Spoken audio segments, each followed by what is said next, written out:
I've read, there's actually two books in here. It's The Power of Awareness and then Awakened Imagination. And I've been reading, my natural curiosity is focused on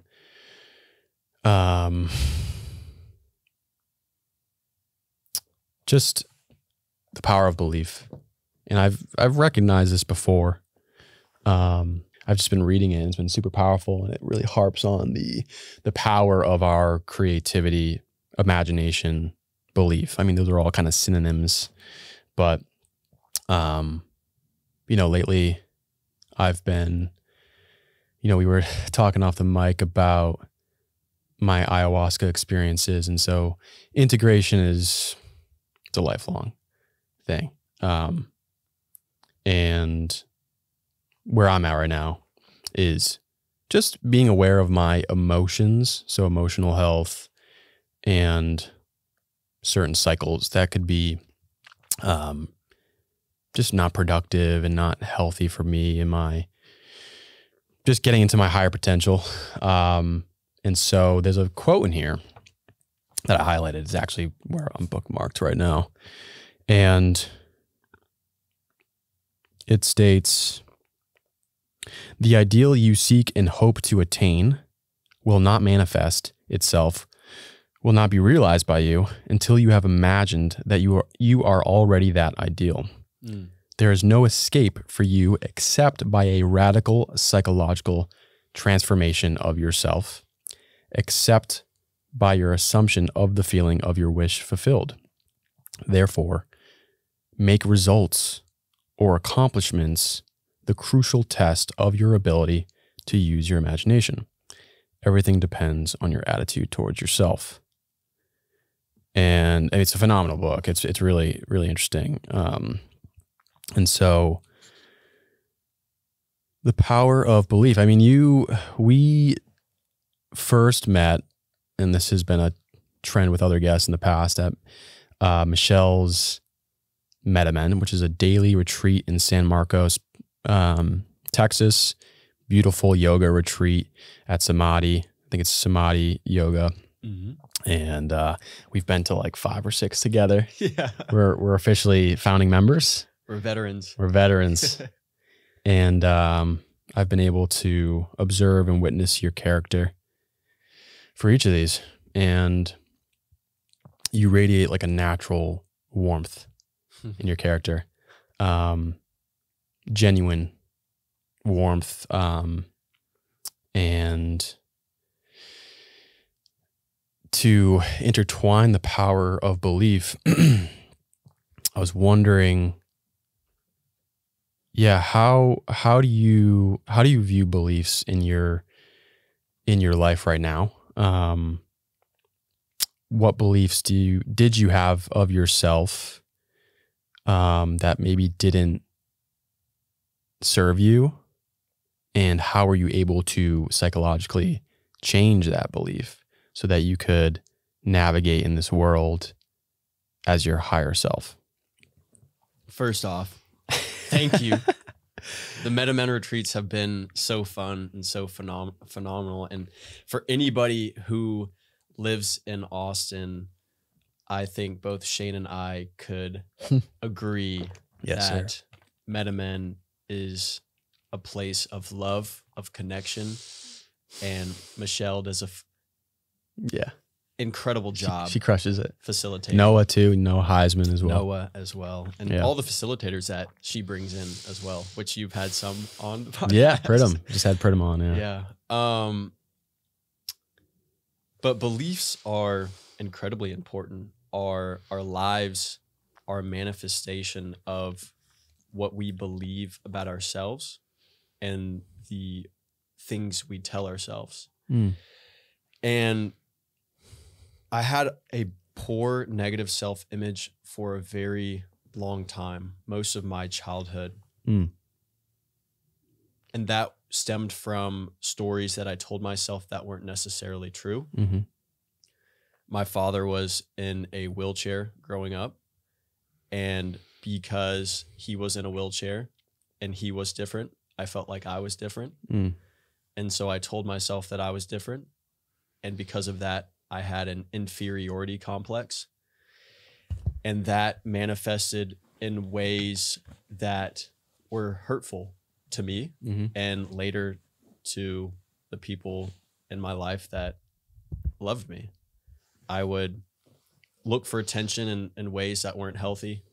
I would drink and be the life of the party and act out in ways to try and get people to like me for somebody that I wasn't. And that stemmed from feeling that because I was different, the only way to prove to other people that I was not different was to put together an image that I was fun and I was cool and I was just like everybody else. And it wasn't until I realized that I was telling myself this story that wasn't true, that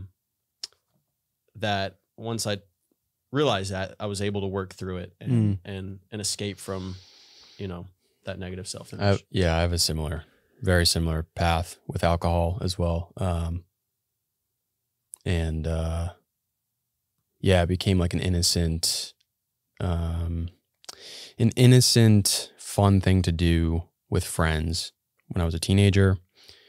And then it just gradually evolved into just behind the scenes of my mind, like not even noticing, like dependency on it for comfort or for an escape or for liquid courage during stages in your life that are uncomfortable. So when you're a teenager in high school, your hormones are changing, you're going through puberty and all this shit. And like, you've got these shadows that at least in my corner of the world in Massachusetts, like where I was at, there wasn't this adequate way of balancing your health.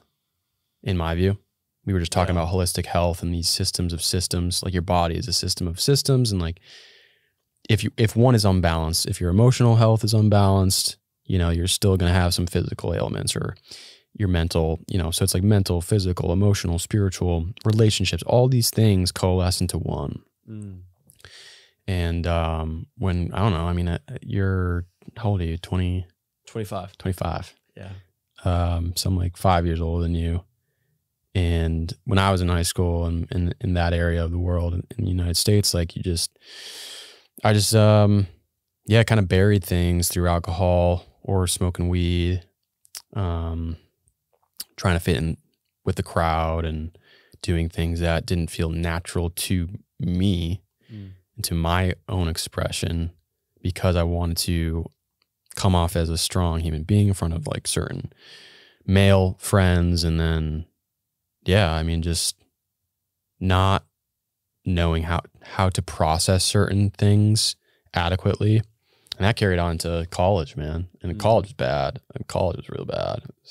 I had some fun times, don't get me wrong. I passed, I graduated, but I also think colleges are rigged in America right now somewhat. They scale shit so easily. 100%. Harvard scales like, I thought I just saw something recently, Harvard scales like a 3.8 right now. That's insane. They scale to a 3.8 GPA. I could be wrong. Fact check me on that. Yeah. I don't know for sure. But anyways, Harvard's going to cancel me. So anyways, I thought your story of, I grew empathetic with your story because, we have different dynamics within our family. So I did get a little bit of details about your father, what happened to your father. And I would like for you to, if you feel called to talk about it. But my mother passed when I was really young. And then shortly after, like went through kind of like an abusive dynamic with someone else that was like supposed to be a mother figure in the eyes of a 4-year-old. Yeah. But it was like really, and I've talked about it many times on the podcast, so I don't want to be a broken record here, but. Was it your dad's girlfriend? It's dad's ex-girlfriend at the time back then. They're no longer together. So it was like pretty traumatic. And so that created a lot of like, just a lot of like trauma and emotional, within your nervous system and your ability, your stress response and all that stuff. So, that compensated and created like this snowball effect of just trying to compensate and escape in certain ways. And so potentially in the drinking. Yeah. The smoking. Oh, absolutely. Yeah. I mean, it absolutely was. I mean, I think at first, like drinking and smoking was like genuinely like a fun thing. Like I was giggling with having these like fun times with my teenage friends. Right. Very innocent. Yeah. And then eventually it got to a point where it was like all we did. And we did it for years. And then it just wasn't even fun. It was like if we weren't high or if we weren't drinking, it was like, well, what do we do? It's like part of your identity in a way, and maybe a mixture of many other things. And so I was empathetic with your story, and you know, I know you didn't lose a parent, but you experienced your father, you know, becoming paralyzed. And I don't want to tell your story. I want you to, you know, tell it a little bit. But yeah, losing a parent for me was difficult. And so I think like I also had the mentality of something is wrong with me, or something feels wrong, because, you know, Mother's Day would come around in 4th grade and everybody's creating a card for their mom. And at the time, my dad wasn't with anybody, single parent. So I was just sitting there like, what do I do?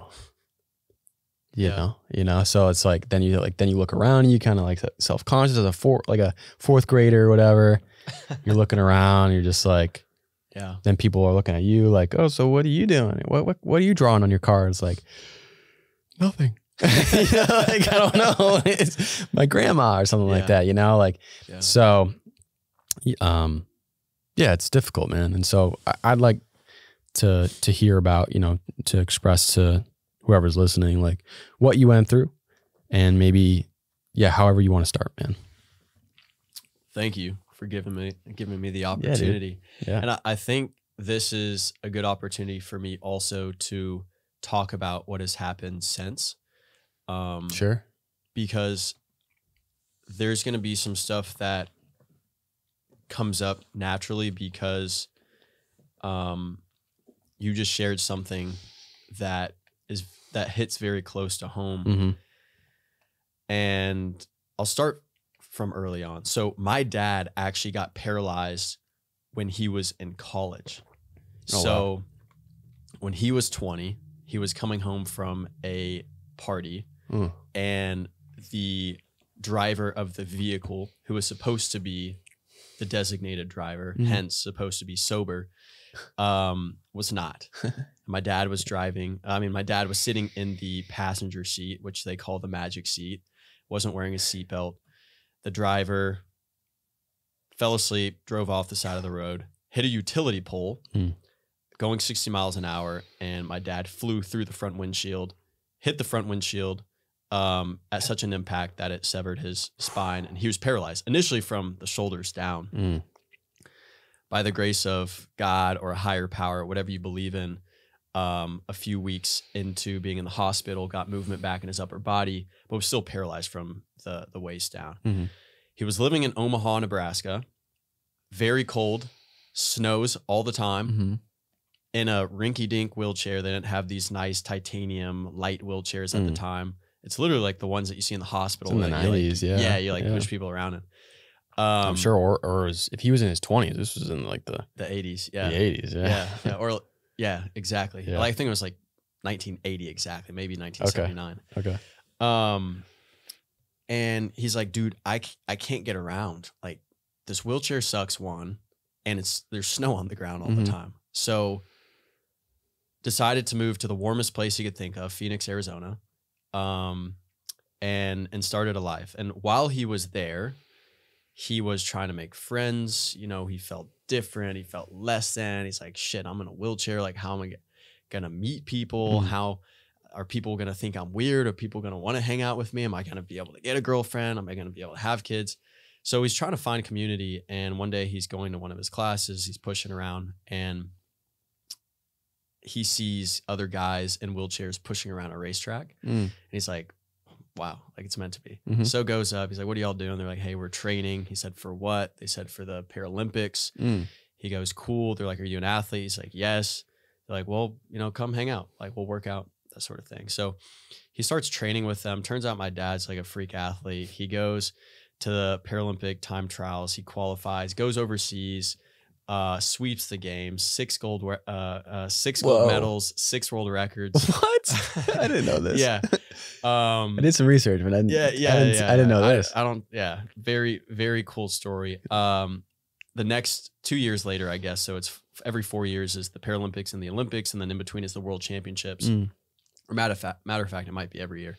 He goes to the World Championships, and at the opening ceremony of the World Championships in the Netherlands, he sees a lady, and he's like, she's beautiful, and tells one of his teammates, "Hey, Kenny, I'm gonna marry this woman." And Kenny's like, "Shut up, Jeff. You're full of yourself."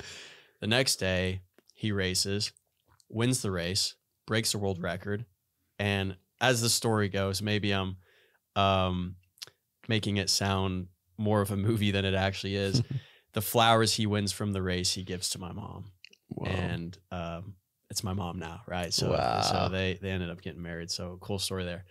So that happened early on. They ended up having us. They moved to Texas. Had me and my mom had my older sister, then me, then younger brother, younger sister. And we talk about it a little bit now, realizing how having a parent that was disabled affected us. And we know that it did, right? I'm pretty transparent about my story, just feeling different, very similar. You didn't have a mother. So, I mean, there's just times that it just feels off. And I just chose to look at it from a negative frame, a negative point of view. And it wasn't true. Like, we had everything a kid could ever want. My parents were very loving, very caring. But I think I just looked at it the way I looked at it because I was a kid and I didn't know any better. As time went on, my dad got progressively weaker because being in a wheelchair, it's your life expectancy just isn't that long. And he, because of sitting in a wheelchair or sitting just period for so long, you don't have any ab muscles or your ab muscles go. So we started to lean a little bit to the side.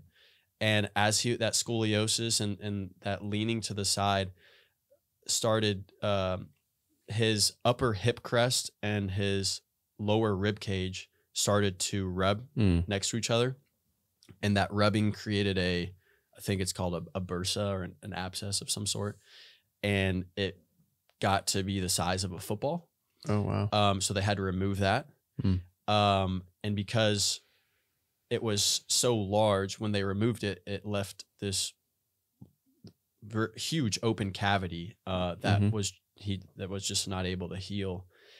So he continued to get infections over and over and over just because it was open to air pathogens and stuff. And so they gave him a vac to help pump out the excess fluid and all the crap that was in there. But over time, he just got more and more sick. He actually, I haven't publicly said this actually, but he actually passed away in March. And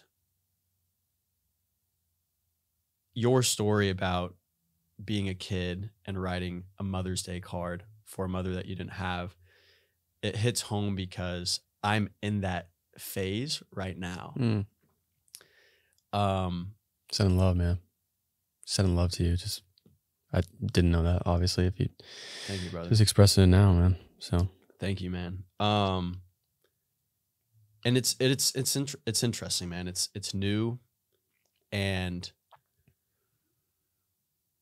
I'd be curious to hear how you personally, when conversations of your family dynamic and your mom comes up specifically, if you very quickly and openly say, my mother passed away, like I don't have a mom, or if you just try to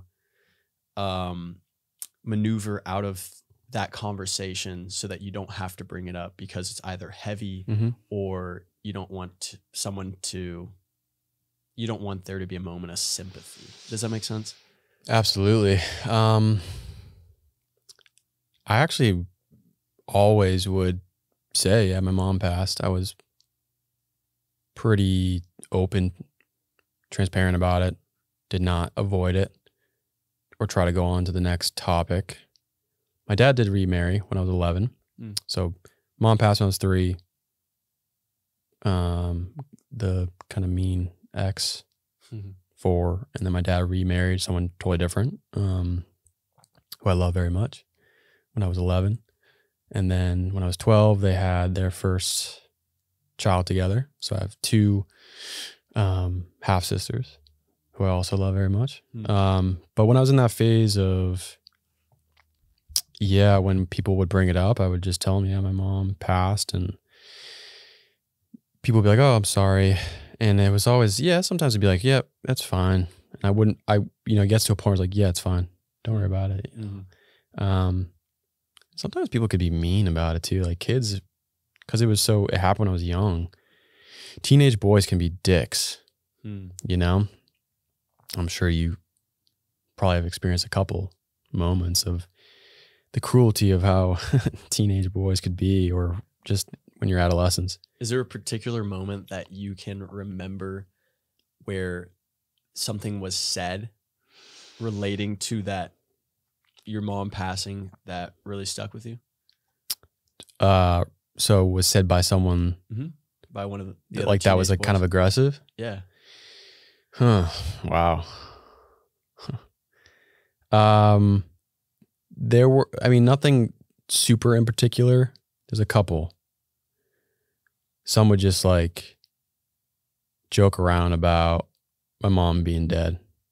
And then I would have, my stepmom, she's beautiful, beautiful human being, but like physically beautiful. And, there was just like, always, at times, some of them would just like, they could harp on, oh dude, your stepmom's so hot, bro, like blah, blah, blah. And then like, they would just like cause this like weird, cause then it focuses on the mother dynamic, But some teenage friends would just be like, oh yeah, that's right, your mom's dead, or like your mom's dead, or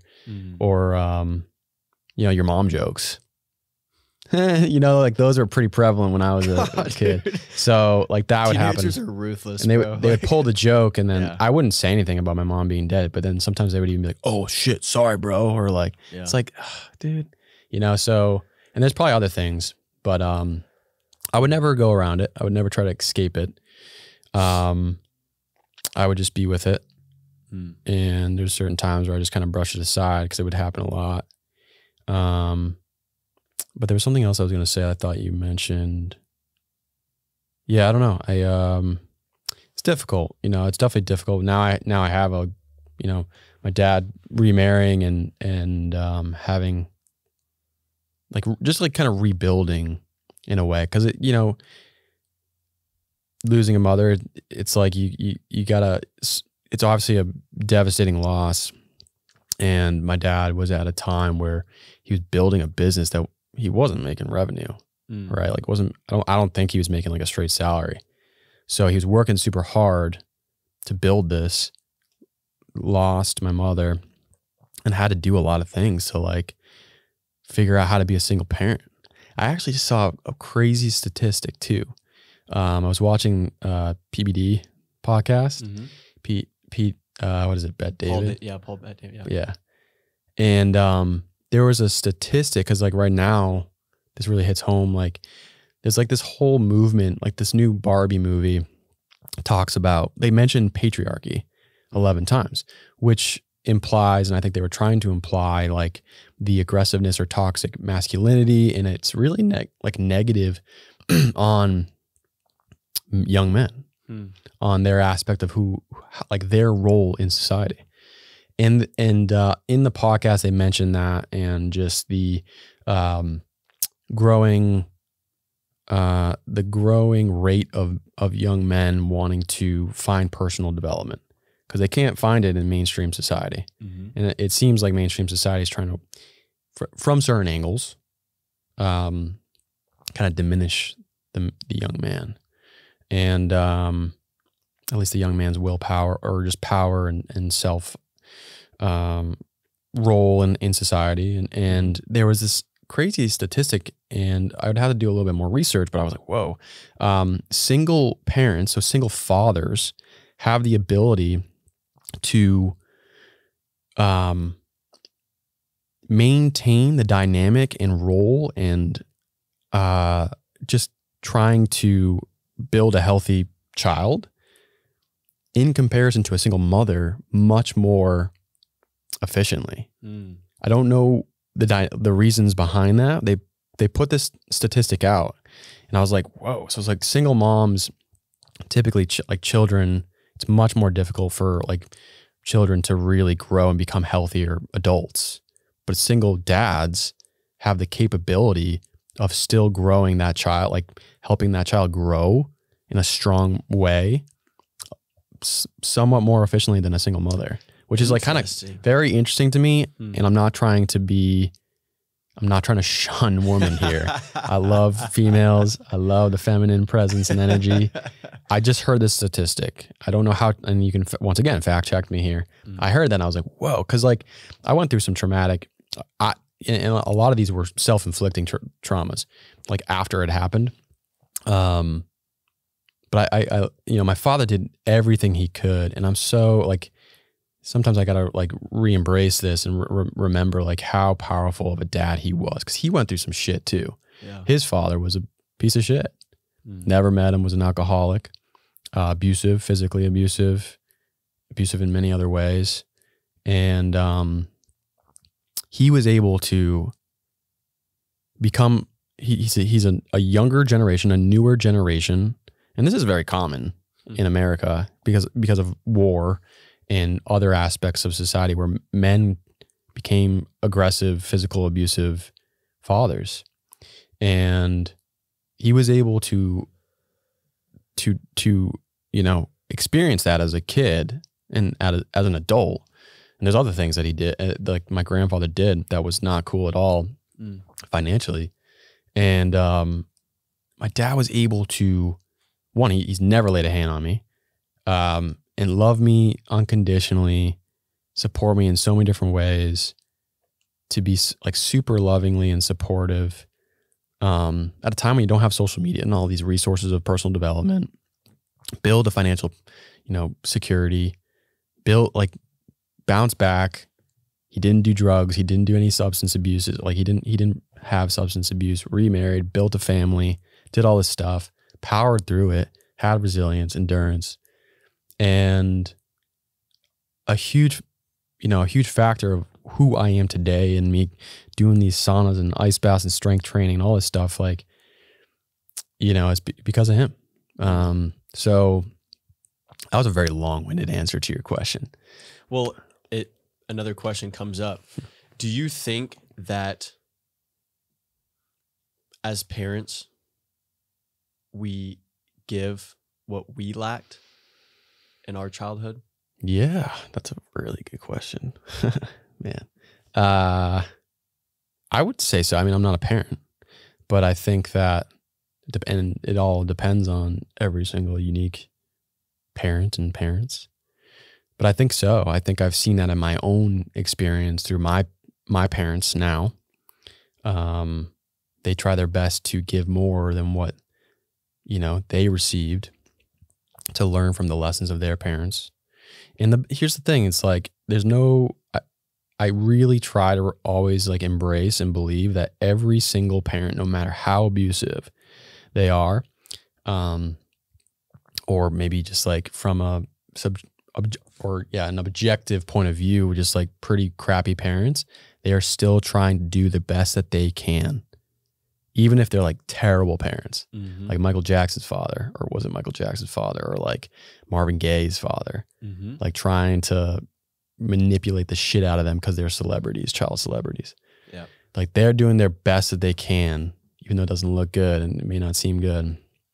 And so I do think that there's certain aspects of that maybe some parents do try to give what they lacked in their childhood. So, well, the reason I say that and I bring that up is because it sounds like your father and his father had a similar dynamic as my father and his father. It was, I feel like it is a pretty, I'd love to get some statistics on this. Like our grandfathers were in an age of war, right? Like my grandfather was born, yours probably was born early 1900s. Yep. World War I, World War II. Hundreds of, I don't know if it's hundreds, but it's like, 60, 70, 80 millions of people dying on Earth. And trying to recover from the Great Depression. Right. So, yeah, we do experience these similar dynamics. A lot of men probably do, And I think it's our duty to help heal. So that's the thing. It's like, I think I saw you say something in a podcast, how you go back home and you have grandparents or family. They're like, oh, you're such a hippie, man. And when we're here in Austin in Squatch, yeah, this is just the norm for us. There's no other way. And, I think it is our duty in a way, or our responsibility to, and I wrote an article on this, and I didn't want it to come off too like hardcore, but it was like future generations will face the consequences of your actions and your energy and who you are as a person. And the consequences, if we don't take the time to go inward and figure out why we react the way we react and what our triggers are because of childhood trauma. And we could easily have continued to drink more and more alcohol, just be a part of the American trend of drinking. There's nothing, like, I'm not shaming alcohol also. Like, I know plenty of people that drink and they're fucking amazing, human beings. They're just moderate with it. They're in control of it. They're balanced. But there is a portion of America and the world that might use it for the wrong reasons, or use it for, internal escapes or crutches or whatever it may be. And I think that if we continue to like drink and like try to escape and just avoid everything, our children are going to face that. They absolutely are going to face us trying to escape from things. And there's something that hit me so hard was like, there's someone that I knew that did not want to go to therapy. They didn't want to do anything. And I was like, okay, so you're choosing not to face this, but you're still going to face it. And like that hit me hard. It's like, okay, the fact that you're choosing not to face it intentionally, you are still going to face the consequences of it. And it's going to come out and maybe seep out in ways that you don't like it. So, and that's there's a quote by Chris Williamson that comes to mind of chosen suffering. Like, we choose to suffer in the ice bath. We choose to suffer in the sauna. We choose to suffer by tackling different challenges of uncomfortable conversations, but we're doing it in a way that's, intentional. And certain spiritual works, like doing ayahuasca, wasn't always comfortable. It was a good portion of the ceremonies. It was uncomfortable, and also beautiful. It was all beautiful, but not choosing to be intentional with your life, and especially the parts of your life that you can improve upon, you're going to still face those. It's gonna come out. You're gonna, like, that's something that I've experienced, and I've seen other people express the same thing. It's like, and I've witnessed it. So, I almost think it's especially with where we are at in humanity, like technology is always advancing, but we're at a point where things are like really changing pretty aggressively, technologically advancing quickly. And like technologically, it's even like physical technology, like computers, computation, AI, social media, all these different things. But then also like the use of social media, the implications of that, there's, you can call it cognitive technologies, our abilities to understand the mind, understand the spirit. Like, we have souls, and so like there's, I feel like I'm digressing here, but, Yeah, dude, that was really powerful questions. I really appreciate you asking those. Well, I think about the story that you mentioned with your father and your grandfather, and my grandfather in the last 25, 30 years of his life was heavily involved in Alcoholics Anonymous and had halfway houses that he brought in alcoholics to help them sober up. But early on, in him being a dad and my dad being his son, he had a lot of issues with alcohol and he wasn't around a lot. And so Your grandfather wasn't? Okay. And so something that I've come to realize is part of the reason my dad was always so present and available and incredibly loving and caring and supportive is because he likely didn't receive that when he was a kid. And there's wisdom to that. Like some of the wisdom, you can attain or receive wisdom at a young age through those experiences. Wisdom is gained through experience. It's not taught intellectually. Like you got to experience it. And so our dads experience things at a very young age. They felt it energetically and understood the consequences if they did the same thing. That's how I view it. Right. And, I think that's the same thing for me. Like I then was not abused by, like our fathers didn't continue the generational trauma, right? Exactly. Like that chain was kind of cut off. It's our choice to heal. Yeah. And so our parents did that in a way too, maybe in a unique way. And, but then I still, because, we didn't go through like World War. We still had these wars going on, but like I didn't experience it, right? Like viscerally. I'm sure you didn't either. I don't think you did, unless it's a story you want to tell me. But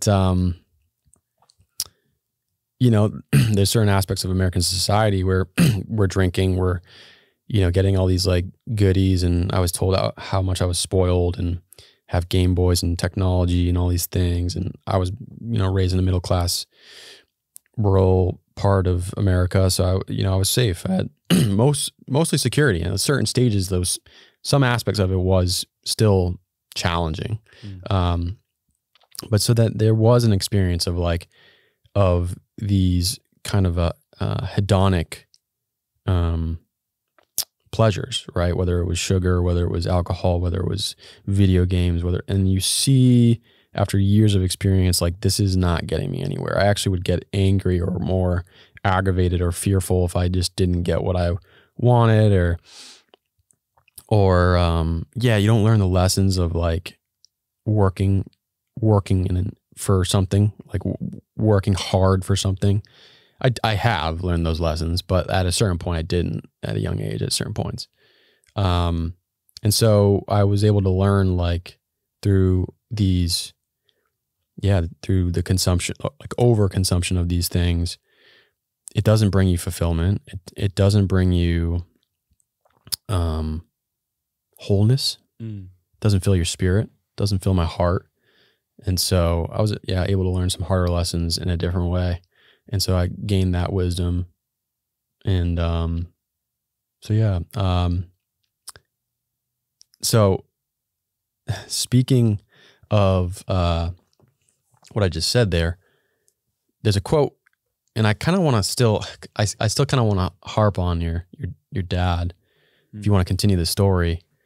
But one caveat here, you did 75 hard and you posted a clip of you doing 75 hard every single day. And you were using these like really motivational quotes that were really firing me up. I watched like 35 of them. Didn't watch all 75, but 35. One's with Jordan Peterson. And he states, you need to pursue something that's deeper than happiness. Something that's meaningful. Because if you face, and he then goes on to say, because it's a longer quote than that, he then goes on to say, because like once you hit darker times, that pursuit and mission of happiness doesn't work. doesn't work for you. And that's like the whole thing with this podcast and the whole thing for Riser, Riser Nation. It's called Riser Nation, right? Or is it Riser Nation, Riser Network? Yeah. We've rebranded a couple different times. Okay. What both of them were. Yeah. Yeah. And so like you're pursuing this fulfillment, long-term goal and mission and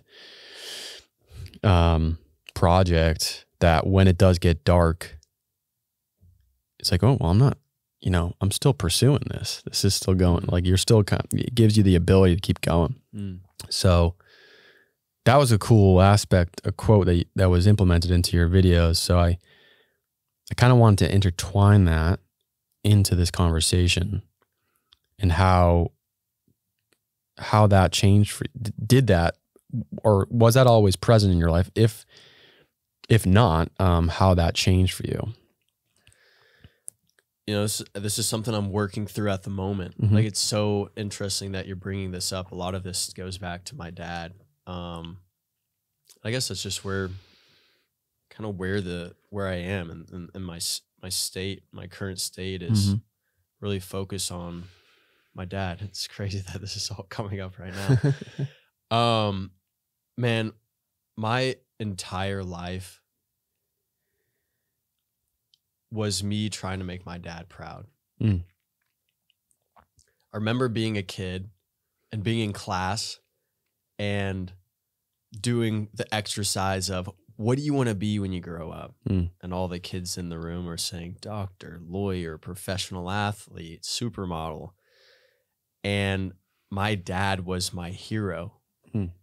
He was the world record holder, the larger than life figure. I always wanted to be my dad. That was my answer. And because of that, and because of our relationship, I wanted him to be proud of me. And so Jordan Peterson's quote of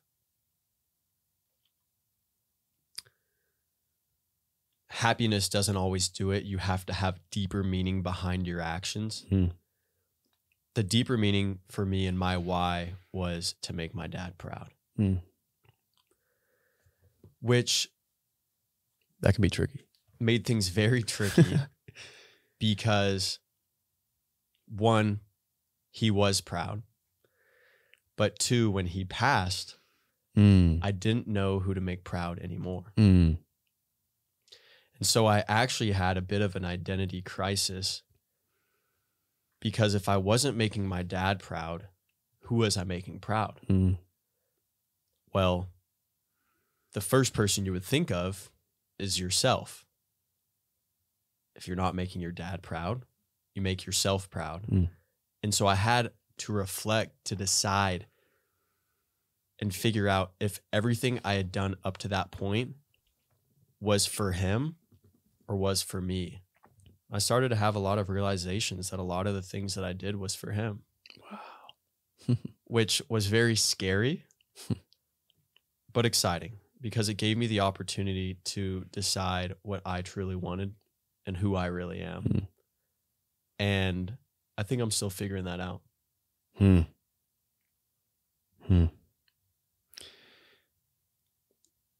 Yeah, I mean, so when your dad was in a wheelchair when you were younger, I heard you speak that you, speaking of beliefs, would begin to maybe believe that there's, I guess, certain thought forms that were that evolved to like solidified beliefs of something was wrong with you, or there was a lower part of you. I think you expressed that before. Yeah. Do you want to get into that? Maybe talk about how that affected kind of like your mental thought process, your identity, your beliefs. Yeah. So I think the best example that I can portray, and what I always go back to, and I've said this before on a podcast, is I would go into a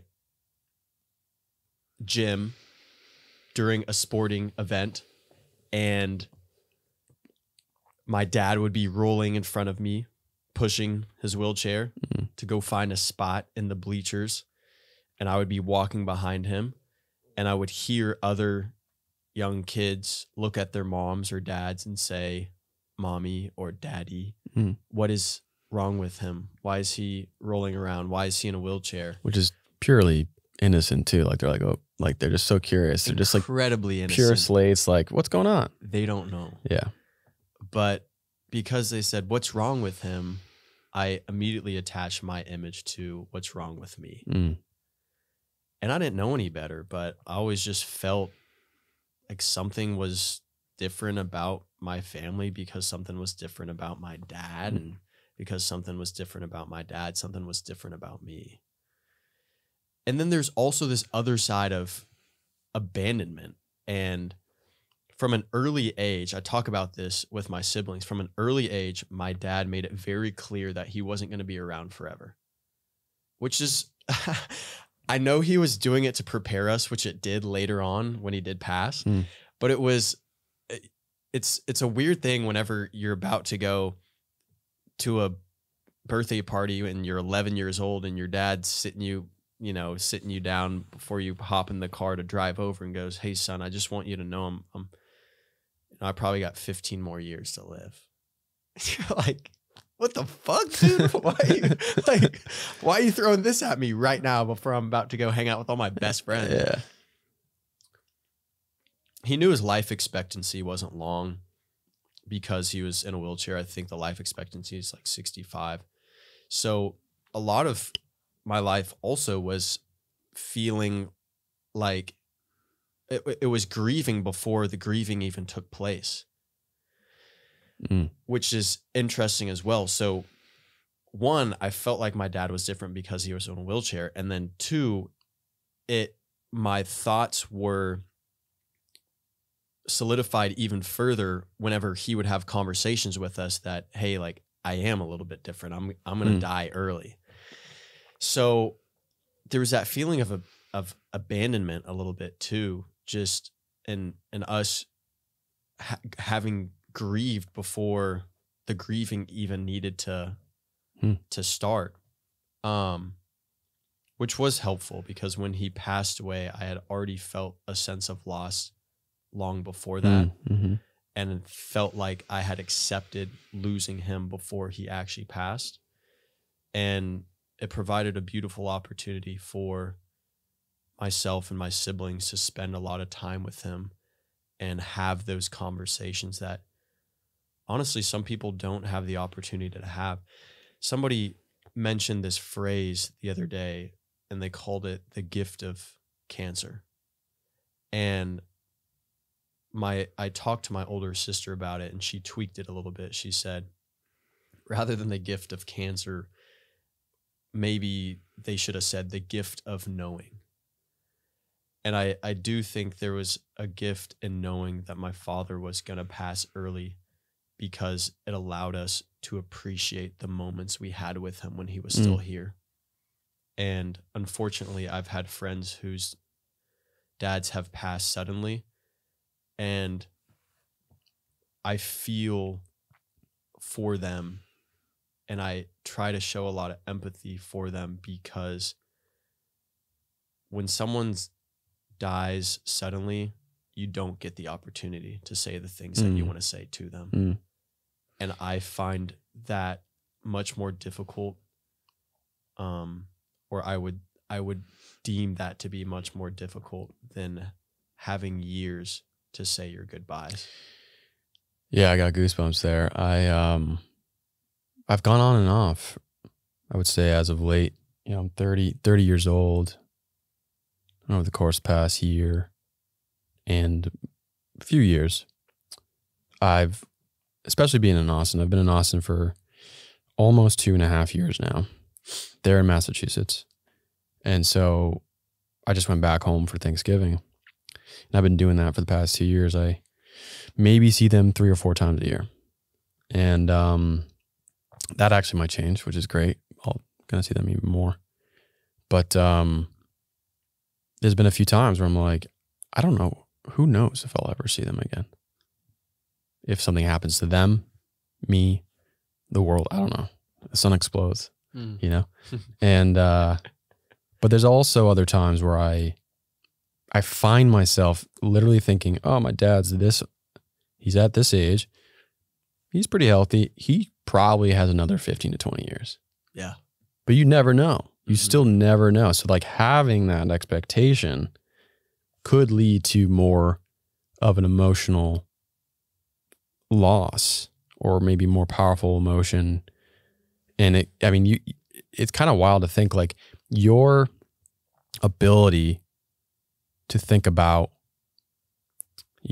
how much time your parents or loved ones may have could drastically modify your ability to process and grieve and feel emotions. If I were to think my dad's got 20 years and it's just like a solidified hard belief, he dies tomorrow, that's going to hurt hard. And it's probably still going to hurt hard if I consistently say, I don't know how much more time my dad has. Yeah. But if you treat it, because then if you think, oh, he's got 20 more years to live, you change the way you interact with them. So Completely. Yeah. So like my stepmom picked me up from the airport for Thanksgiving, gave her the biggest fucking hug, biggest smile, just such a I love you so much. And got home, saw my dad. I just was like, gave him the biggest hug, and so happy to see him. How'd that feel? Expressed it. Yeah, it felt great. Felt great. And I think ayahuasca has helped with like being more compassionate, being more loving, opening up my heart a lot more. Heart centered. Yeah.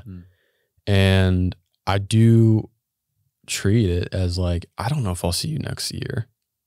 I don't know if I'll see you next Christmas. I hope I do. I fucking hope I do. I pray to God I do. I hope you live until you're 100.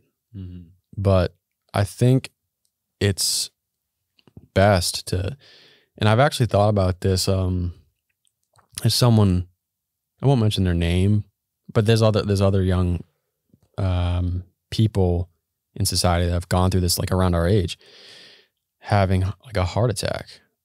Yeah. And I also, throughout COVID, really started to like viscerally feel mortality. So there is this like stoic philosophy of like, remember death, memento mori. And I would like intellectually get that. You got a calendar. But if you fucking have a heart attack, and you're like in your 20s or 30s or whatever, some like pretty big ailment, you're like, oh shit, I'm not infinite.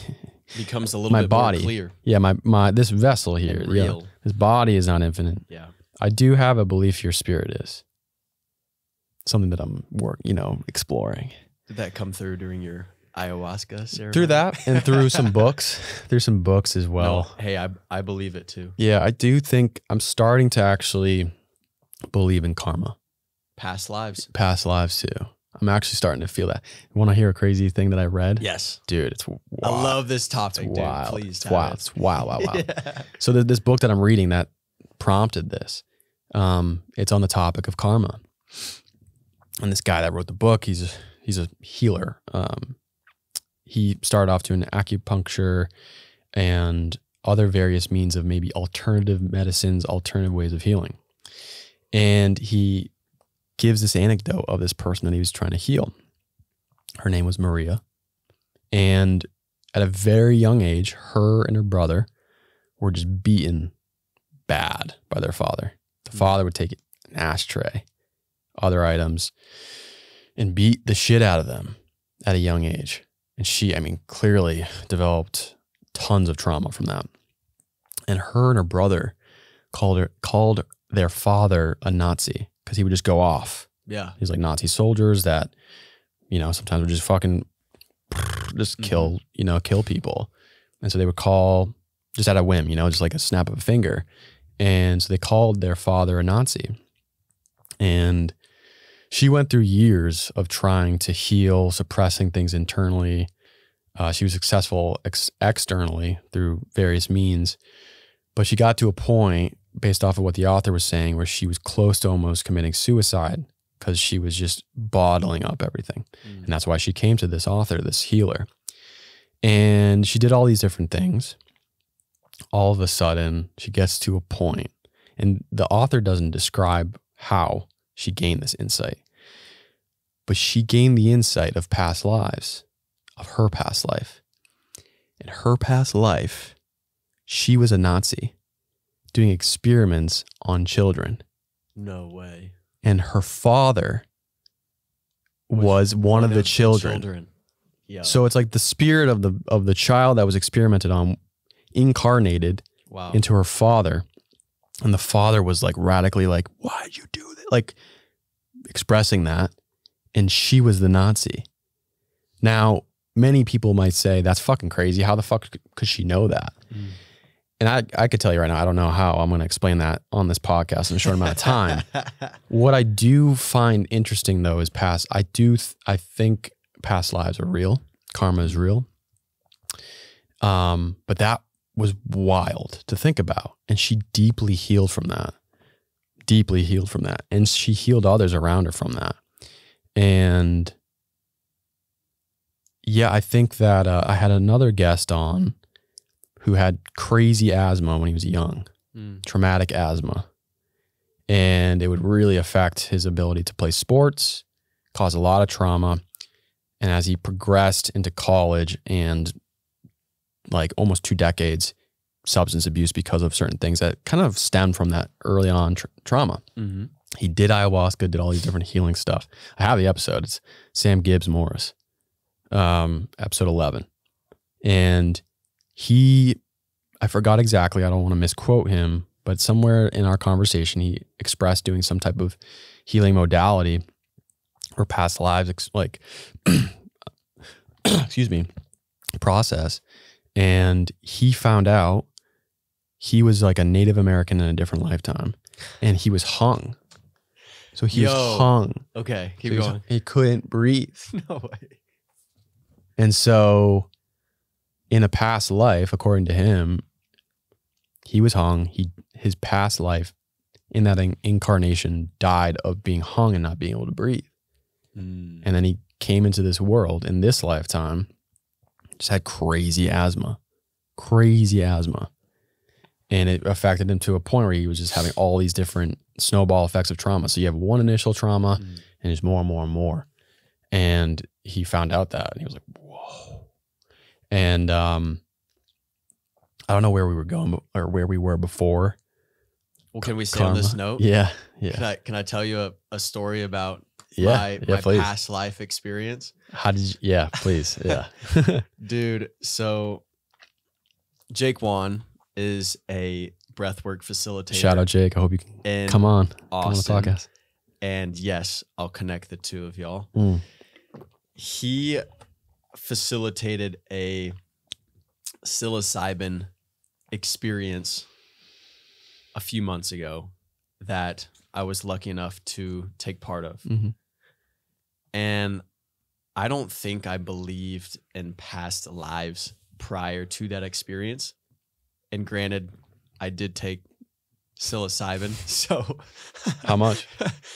Dude, like 5 grams, bro. Just 5? kept feeding it to me. And this was really fun too. So the way that it was administered was put on blindfolds, lay down, and you can't move.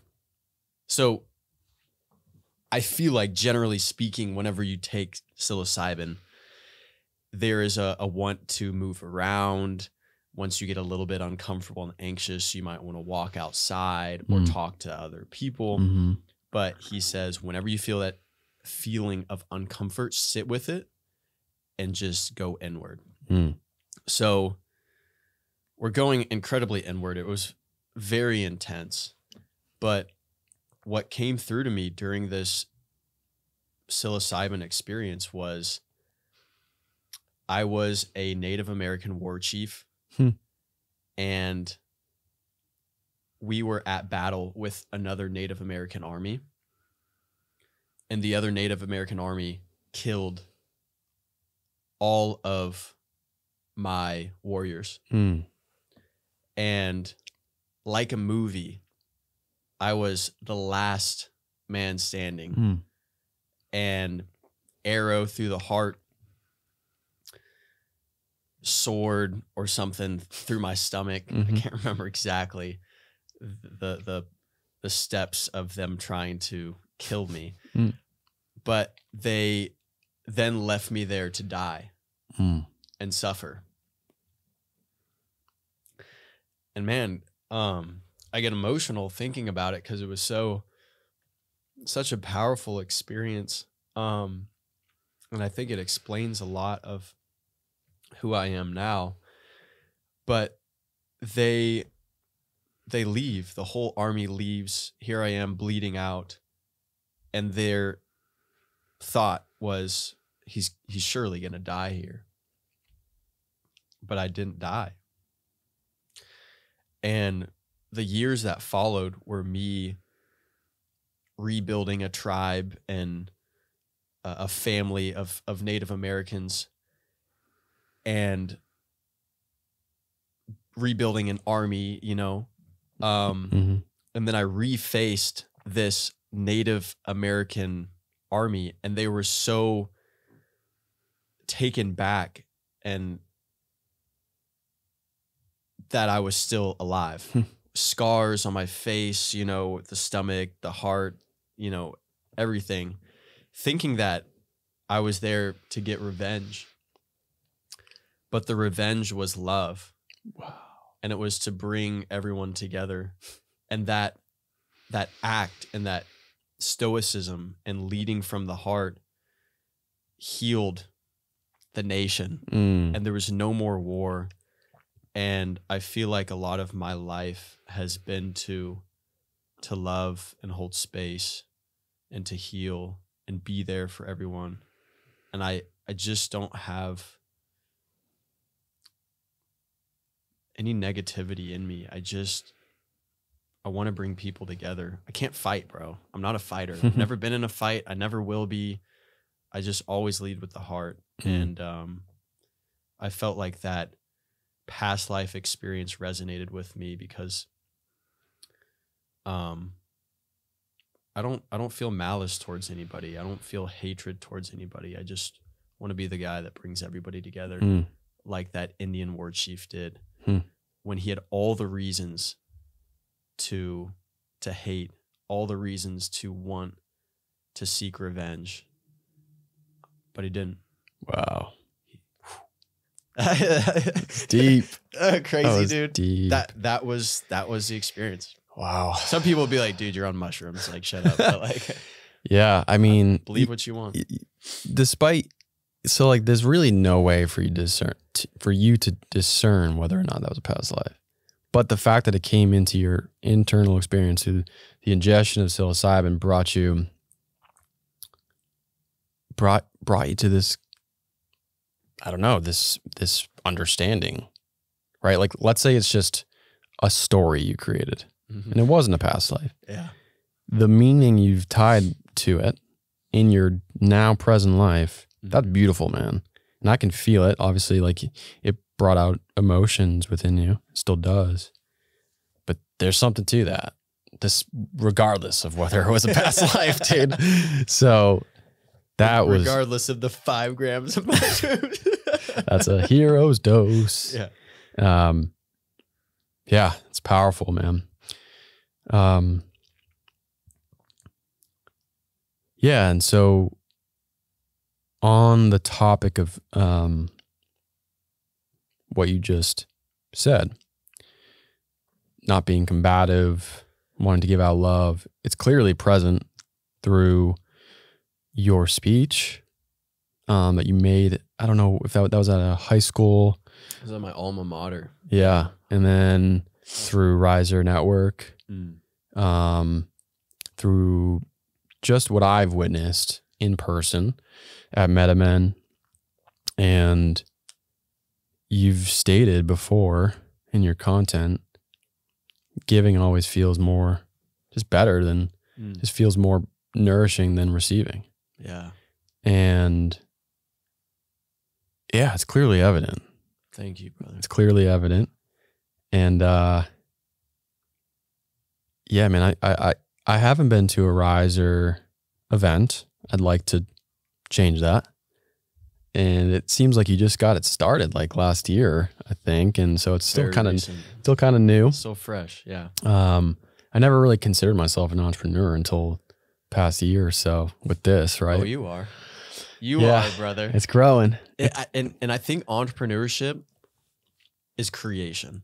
Yeah. We were born to create. If we weren't creating on this earth, then this earth would just be a rock spinning.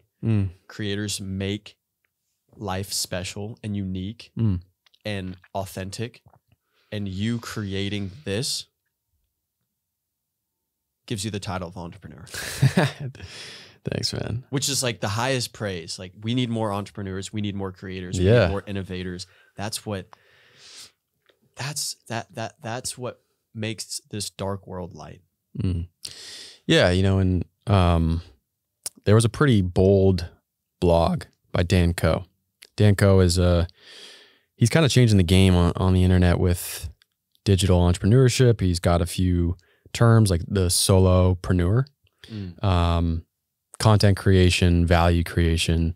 I don't love, just me personally, I don't love calling myself an influencer. Even the brand, like just saying the brand, I don't know what it is. It just makes me internally cringe. I understand there's important aspects of, like, you know, I create thumbnails, or I'm starting to create thumbnails for my YouTube. Is the cover, right? And I want to make it I want to design it in a way that's like unique to me and it like feels right for me. And that's like your brand in a way, like it's your colors, right? Joe Rogan, whoever it may be, you see like the orange and white font of his episode, the red curtain, like that's his brand in a way. But I don't like saying that. I don't even think I've ever heard Rogan say brand that much, his brand, ever, to be honest. I watch a lot of Joe Rogan. Now that I'm thinking about it, I really don't think I ever hear him say brand. You remind me of Joe Rogan. Thanks. I'd love to. That's the way that you hold space, the way that you direct conversation, the way that you're able to articulate your thoughts and what you believe to be true to you is something that not everybody can do well. And what I find very powerful about your podcast and about this conversation is you have things to add that are valuable. And that is why I find the beauty of the name of the podcast being your name. Oftentimes podcasters, they ask too many questions to the point where the listener never gets the opportunity to hear their opinions. And you do a phenomenal job of interjecting your own opinions to those of the guest, to the point that the listener gets an idea of who you are. And your opinions, your thoughts, your insights are incredibly valuable. Thank you. And only you in this world have experienced what you've experienced. And that is why you are who you are. Thanks, Shane man. Larson podcast, the fucking GOAT. Yeah. Of podcasting, bro. I'm serious. You remind me of Joe Rogan. Thanks, man. That's thank you. I have a lot of respect for him, and so that's that clip will be 250. Just kidding. Yeah. So just going back to what I was saying, like so Dan Coe and all these things, they you know, he has this bold blog, and he discusses, because I think what we were just talking about before is the importance of entrepreneurship and scaling that. And he talks about, it's pretty bold, and not everybody might agree with it, but he thinks that if you don't create your own product that serves you and then others and create your own business, you're just going to be served a product that you're going to have, like if you're a salesperson, right, or all these other things, you are just going to have to figure out the product that you're going to sell that might not resonate with you. And there's other aspects of maybe darkness within society in modern times that he boldly claims, like, by you not stepping into this, like this entrepreneurial spiritual endeavor Mm-hmm. because he intertwines spirituality and entrepreneurship. You're doing humanity a disservice. Yeah, in a way, because there's certain old parts of there are these parts of our society that no longer serve the present paradigm. And it's kind of like the church being this, the church in history where they conglomerated too much power and became darker and darker, and the printing press came out, which that technology disseminated information and caused people to not solely rely on the church. And that's kind of like the government nowadays and the state. Or, people can even argue our government's not even like organically being the government it needs to be. It's corporations and money ruling our nations or the United States. And so Dan Coe talks about, it's really what's like lit a fire under my ass. Like by you not taking that step, you in a way are doing a disservice because you have the potential, and I know it. Like I know I have it. You probably know it. And I know for a fact now, especially now, but I knew this before I started the podcast. I was like, if I don't do something like this, I'm going to regret it. And I said it to myself a few times, like, I know on my deathbed, I'm going to regret not pursuing something that feels super fulfilling. I don't know what it's going to be.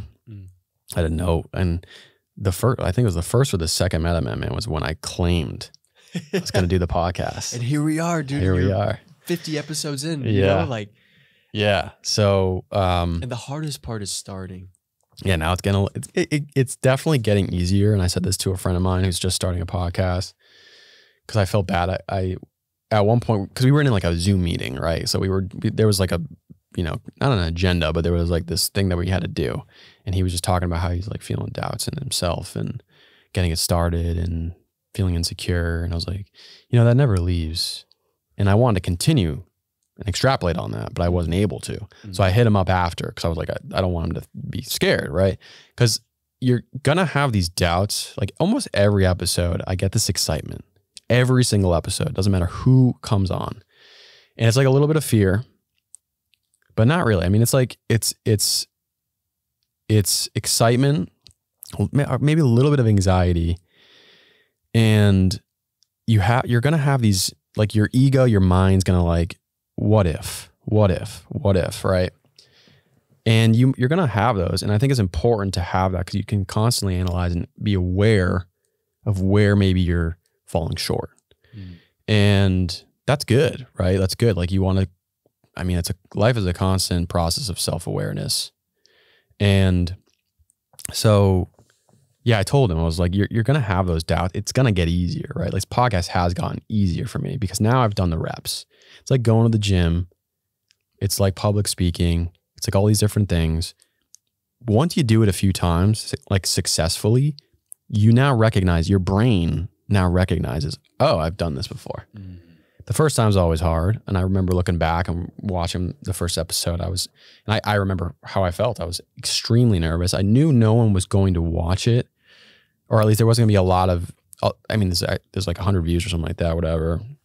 But at the time I was like, no one's really gonna watch this, but I was still really fucking nervous. And now it's to a point where I'm excited, but I'm not like really fearful because I know I've done the reps. And so the part of the process has been, it's just been, I'm now more and more finding it just, there's excitement and like, just, it's also like in the process as I'm like doing this live, I'm still discovering how I organically do this in my own nature. So if anybody is contemplating, just fucking do it because eventually you'll figure it out. And, but so going back to Dan Coe, his blog, entrepreneurship, and this like expansion of consciousness, right? This expansion of, conscious leadership.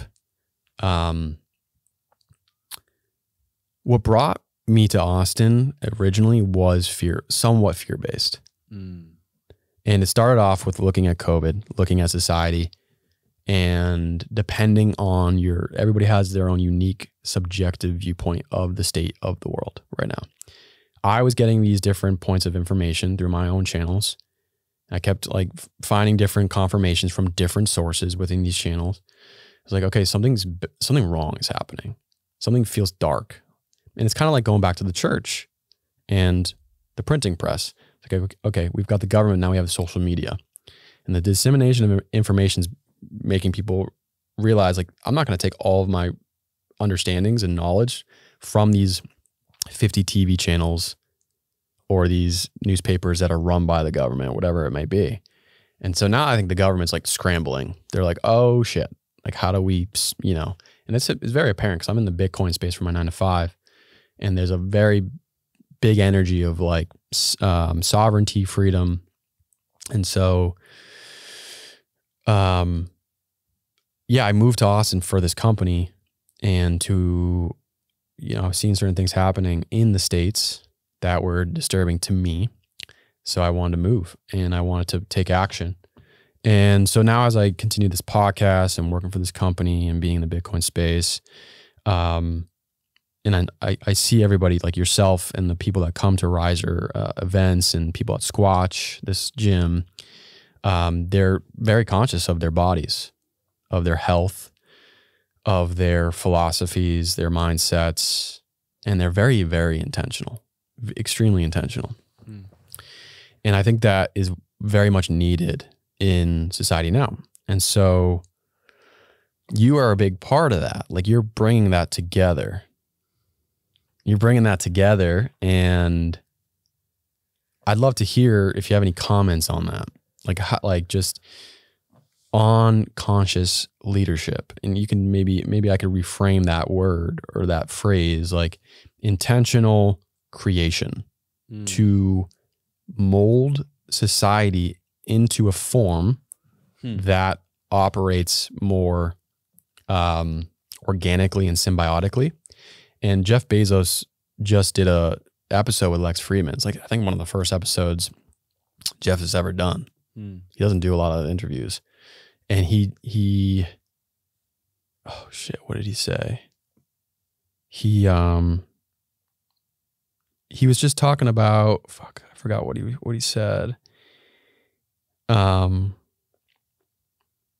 lost it. I lost that thought, but let me see if I can get it back. Was it about AI? What we were talking about in the sauna? He talked about different things. Yeah. And,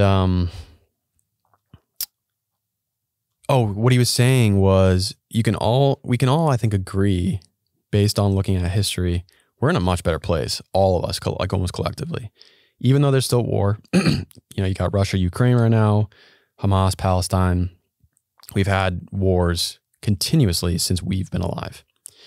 Iraq, Iran, even before we were alive, Vietnam, all these things. But still, from an actual statistic, there's less deaths and casualties. We are healthier. We live longer. So society, in comparison to the 1400s, is at a higher quality. That's not to say that there's things that we can improve upon. So we were talking about the meat mafia guys who I've had on, and you have a connection and friendship with, and they're focused on the food industry. The food industry is kind of fucked right now. So anyways, that's all to say that we're at a better place, but we've got work to do. And so by you collectively bringing people together at these Riser Network events, it is a simulator, accelerator, expansion of ideas.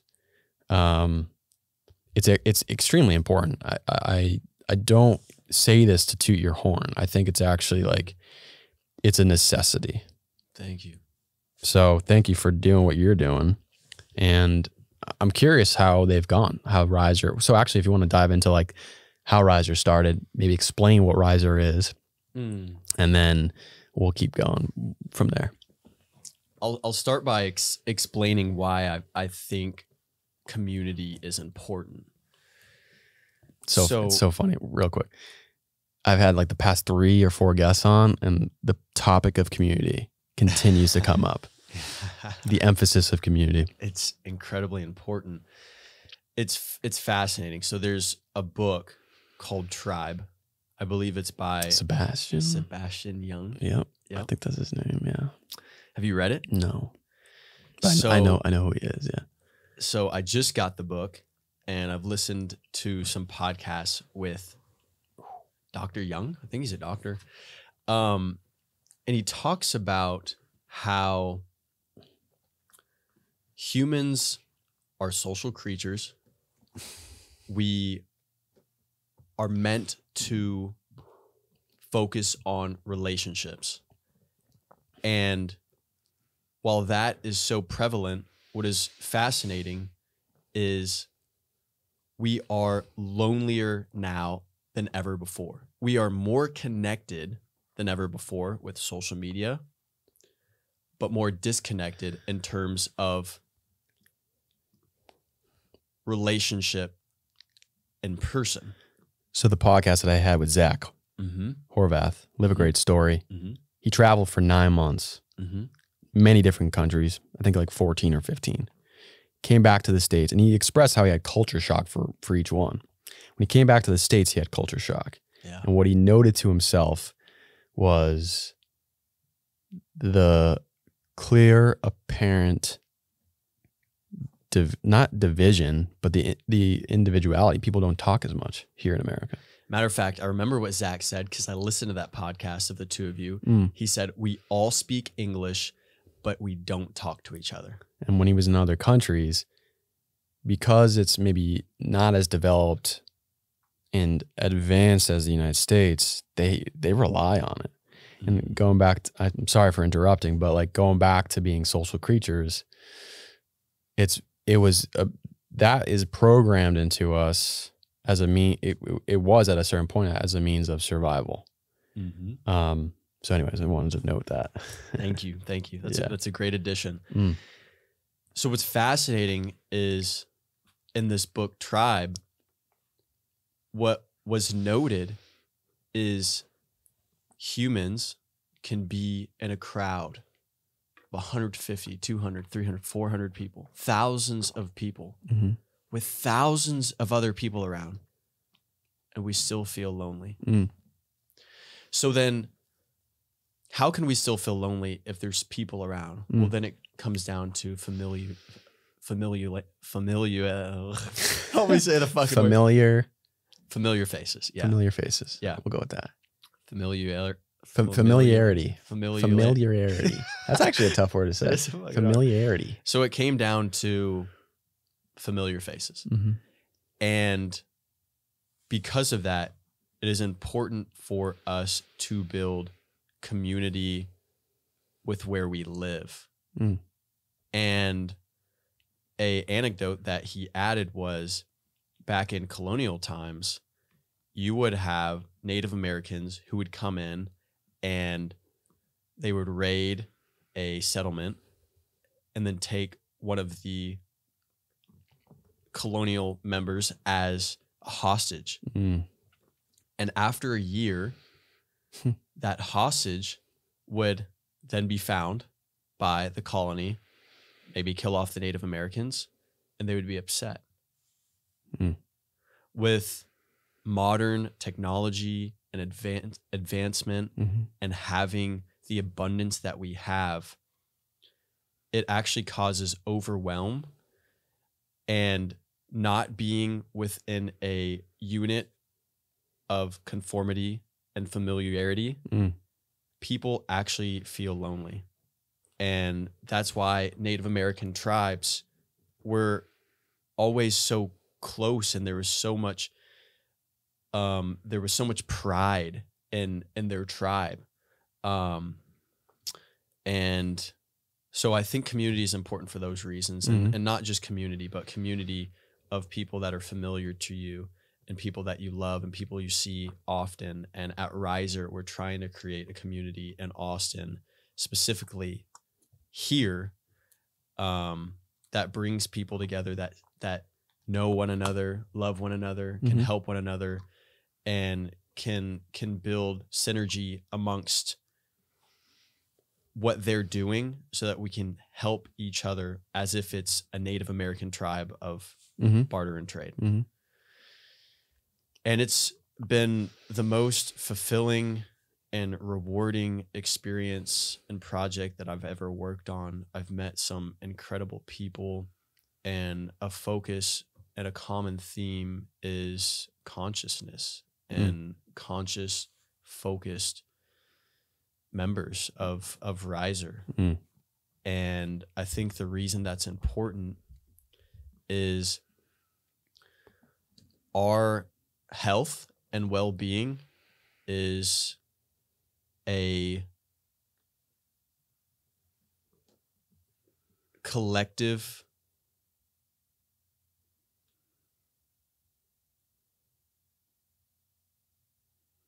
piece of work.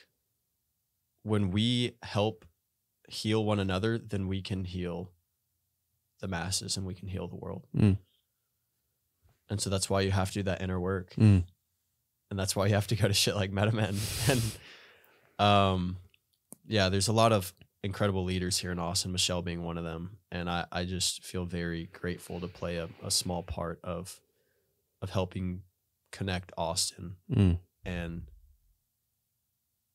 ultimately heal. And so it started in 2022? It started in 2022. I had just graduated from college. I was trying to find a group of friends or people that were looking to make impact and create change in a positive sense. But all the other 22, 21-year-olds that I knew at the time were just out partying on the weekends. Nobody was looking to create or build or innovate. And so I figured I would put out a flyer that would maybe entice people enough to show up to an event, and I would cover the cost of everything. And the flyer was titled Austin's Most Successful Under 30, which is funny because I definitely wasn't Austin's most successful under 30. I was a 22-year-old snotty-nosed kid. And I posted it online and sent it to everybody I knew with the belief that the right people would come. And sure enough, the right people came. And there was, I think, maybe 13 or 14 people at the first. That's still pretty good. I was pleased with it. And I gave some of those guests the opportunity to talk about what they were passionate about and what they wanted, what they were working on. And there was this energy in the air, and everybody's like, when's the next one? So through the next one, there was 25 people, and then the next one, there's 40, and then the next one, there's 60. And at one of those events, one of those Austin's Most Successful Under 30 events, I met my now business partner who owns a media company, and he goes, dude, you got to brand this. You really got to turn it into something. There's an energy here that's special. And so we turned it into Riser, and here we are 2 years later, and our events have 300 plus. Our next one being in January. Wow. And it's just an absolute blast bringing people together and having a good time. Yeah. How have they, like, what are you doing during the events? Like, so how are you facilitating it? Yeah. So we say we're a networking company unlike any other. We're not your top button suit and tie, name tag, champagne glass. We have comedians, magicians, DJs, speakers. It's great. We're going to have a band at this next one. Nice. A lot of local vendors showcasing their products and their services. We have drinks and food. And we're taking away the cringiness from what networking is known to be. And so at our events, you see it all. You see sound baths and sound healing. You see business deals and ideas being formulated. You see, honestly, guys and girls, guys and guys, girls and girls leaving, going home together. Like it's such a blast, man. And I think the best part about it all is there's this common theme and this common emotion of love. And just that makes me emotional because it's just so good to see people happy, man. And it's so good to see a feeling of love radiate in the air, and to be able to be in the corner and be a fly on the wall and be with your business partners that you've worked with so closely over the course of the last 2 years. And you can put your arms around one another, look over in each other's eyes, smile, and say, damn, we did this. We're doing something here. Yeah. So, but the power is in us, you know, the power is the people. We believe in people power.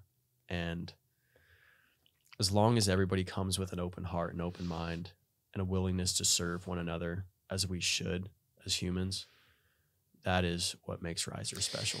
But it takes, what also the power in the people, and what makes Riser and events like that special is the people that's facilitating it. That is very important, because like you said, there could be other networking events that are cringeworthy, and the reason why it's cringeworthy is because the people that are facilitating it maybe have a certain agenda or have certain structures that they have to abide by, or they just don't know how to facilitate it with that energy of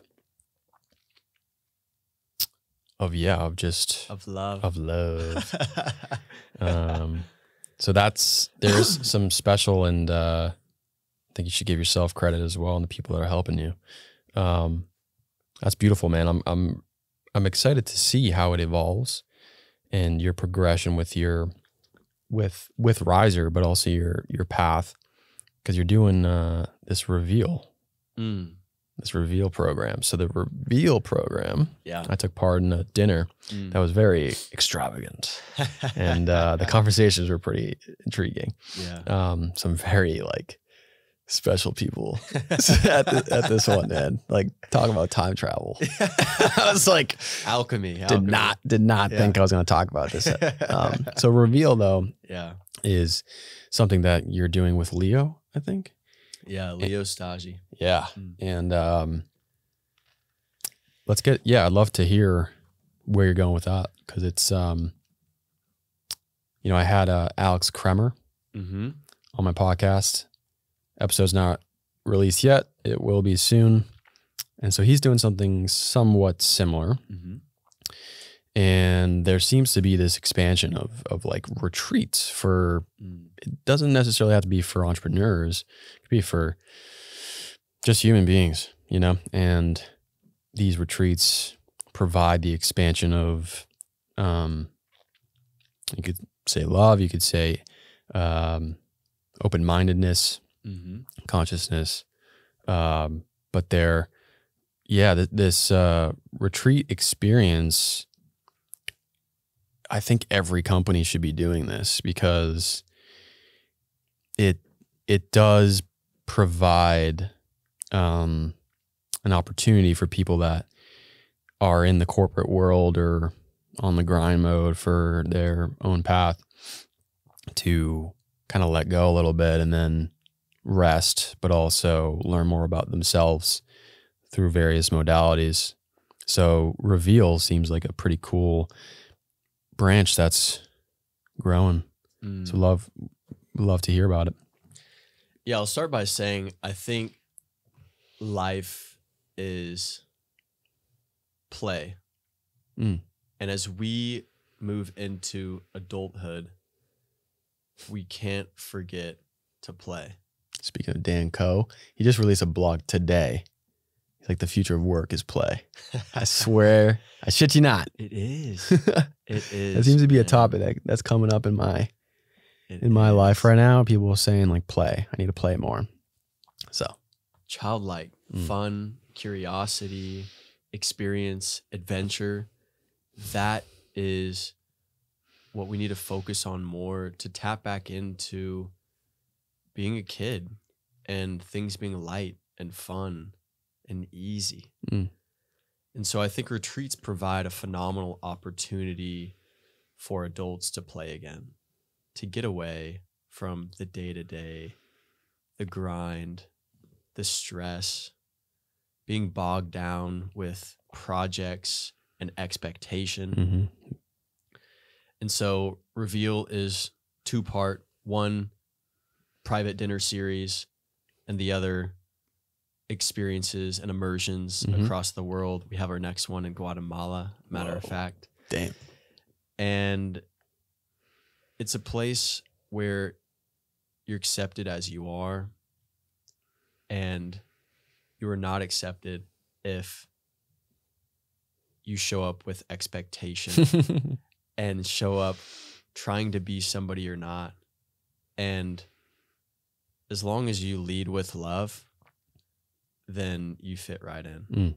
And the reason Leo and I started it selfishly was because we wanted to meet and be surrounded by intelligent, thoughtful men in Austin. And through throwing the dinners, we have thus been introduced to other incredible men in Austin. And it's been an incredibly fun journey of learning and patience. And by simply being in a room with the movers and shakers, the Shane Larsons, the who's who of Austin, it's opened doors that were previously in our wildest dreams.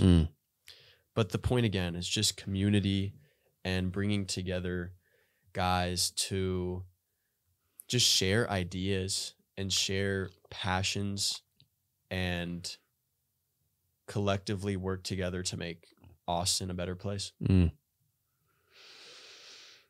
Yeah, so that's going to take some persistence, right? So for Reveal and Riser, you're going to keep going with all this stuff, right? And so on the topic of persistence, you did 75 Hard, as I mentioned previously, looking at some of your posts. It was cool to watch those.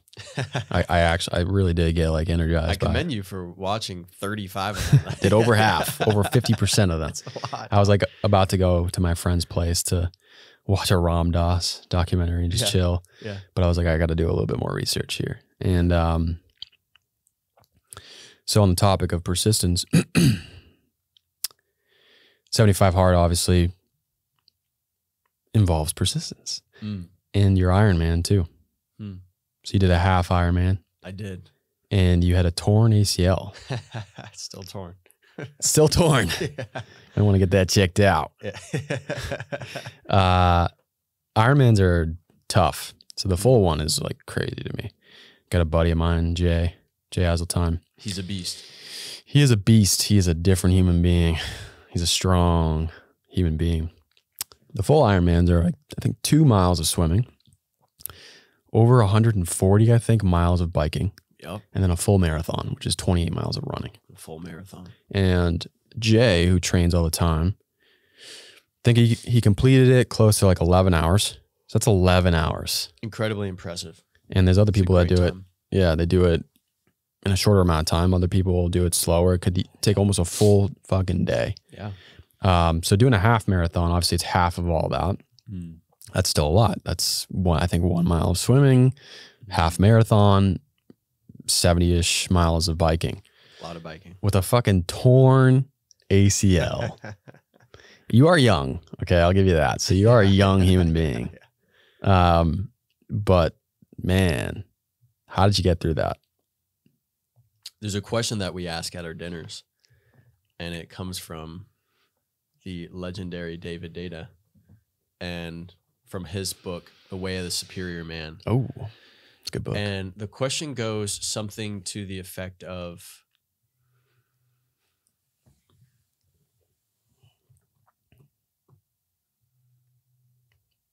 what do you need to do or become to die complete? And there's always incredible answers. And due to the frequency of the dinners, it gives me an opportunity to reflect on that question twice a month, which has led me now to reflecting on that question daily. And I think for me to die a complete man, I just simply need to keep promises to myself and follow through with what I say I'm going to follow through with. I told myself I was going to do the Ironman before I tore my ACL. And I would not have been a man of my word if I did not complete it. There's a lot of people though that, you know, they would say, this is a clear reason why maybe I shouldn't. Yeah. You know, and they may not walk away saying, oh, I'm not a man of my word. It's just like, I really dedicated some time to this, but my leg is fucked.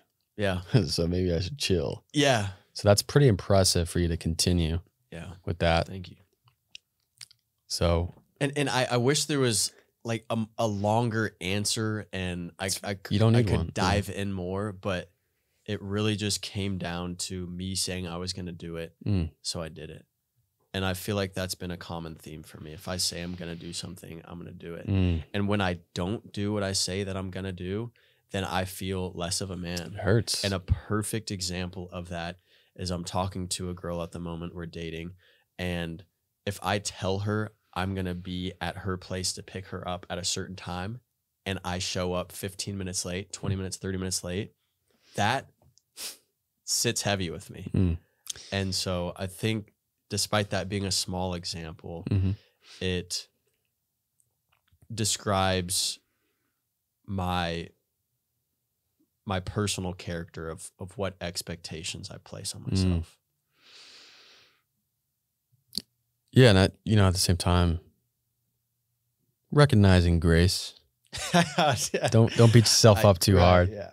Yeah. What if you fucking thank you, brother. Torn ACL and all of a sudden it's like broken leg and it's like I gotta stick to my word and it's just like death. That's just the Goggin side of me, you know. There's it takes you to a certain point where it's very useful, and there's like life is a dance of balance. Is a dance of balance through self-awareness. That's what I have found to be true. And so that determination, that persistence, and that principle of being a man of your word. Can I challenge you for a moment? Sure. I think what you just said would be a really, really powerful clip for your Instagram. I would love for you to elaborate on that, of life being a dance of balance. Life being a dance of balance. I think certain philosophies, certain mental models, certain principles, certain habits can take you to certain places. Right? And there's a quote that I've used in a blog: watch your thoughts, for they become your words. Watch your words, actions, habits, destiny. Before that, watch your beliefs, for they become your thoughts. And certain things, certain principles, philosophies, habits may serve you at a certain stage. So me being emotionally protective and maybe being in a survival mode might have served me when I was being abused at the age of 4. But that doesn't serve me now as a 30-year-old man. So your emotional boundaries, mental boundaries can get you somewhere at a certain stage in your life. But then it doesn't serve you. So those emotional insecurities maybe hindered dating as a kid in 20-something-year-old. And so if you don't take a point in your life to, like what I originally said was, life is a constant dance of balance through the process of self-awareness. If you're not self-aware, you can then see that, oh, these habits and things that served me at a certain point, they're always going to serve me. That's not the case. Like David Goggins, he can do what he's doing now, but when he's 70 years old, it's probably going to hit him hard at a certain point, right? Yes. So what is he going to do at that point? I don't know, but he might actually publicly speak more. And he said on like Chris Williamson, he doesn't do a lot of podcasts. And he was like, it was like kind of like, it wasn't really an attack on Chris, but he's like, I don't even like doing these things. He's like, I think it's all for show. I think a lot of people they just talk a lot and they don't do actions. And that's Chris Goggins, man. He's just a man of action, jumping out of airplanes and putting fire, like literally jumping out of airplanes and putting fires out. And at a certain point, entropy causes you to physically degrade and you will get older. Your body's going to start to age and he's not going to be able to do the things that he does. So he gets a lot of fulfillment, and Cameron Haynes talks about this a lot too. He's like, I feel most fulfilled and in a purposeful mode when I'm in a mode of struggling. That can only get you so far in my view, like once you get to a certain age. So maybe David Goggins begins to use his wisdom from these physical, extraordinary accomplishments to then provide mental fortitude, wisdom to men. Right? So being malleable with your mental models, philosophies, habits, your way of being provides you the ability to organically, in my view, and naturally be your higher self in all stages of life. And so, yeah, I think that's how I would extrapolate on that. Well said. Thanks, man. So, yeah, was that quote your quote, the one about dance, balance, and self-awareness? Yeah, kind of. I mean, I probably got it from a combination of things, though, from other people. But the way that you phrased it, phenomenal, dude.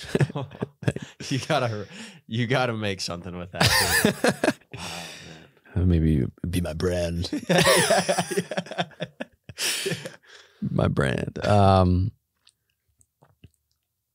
I think the reason I originally said that, though, because you were saying being a man of your word, getting you through the Ironman.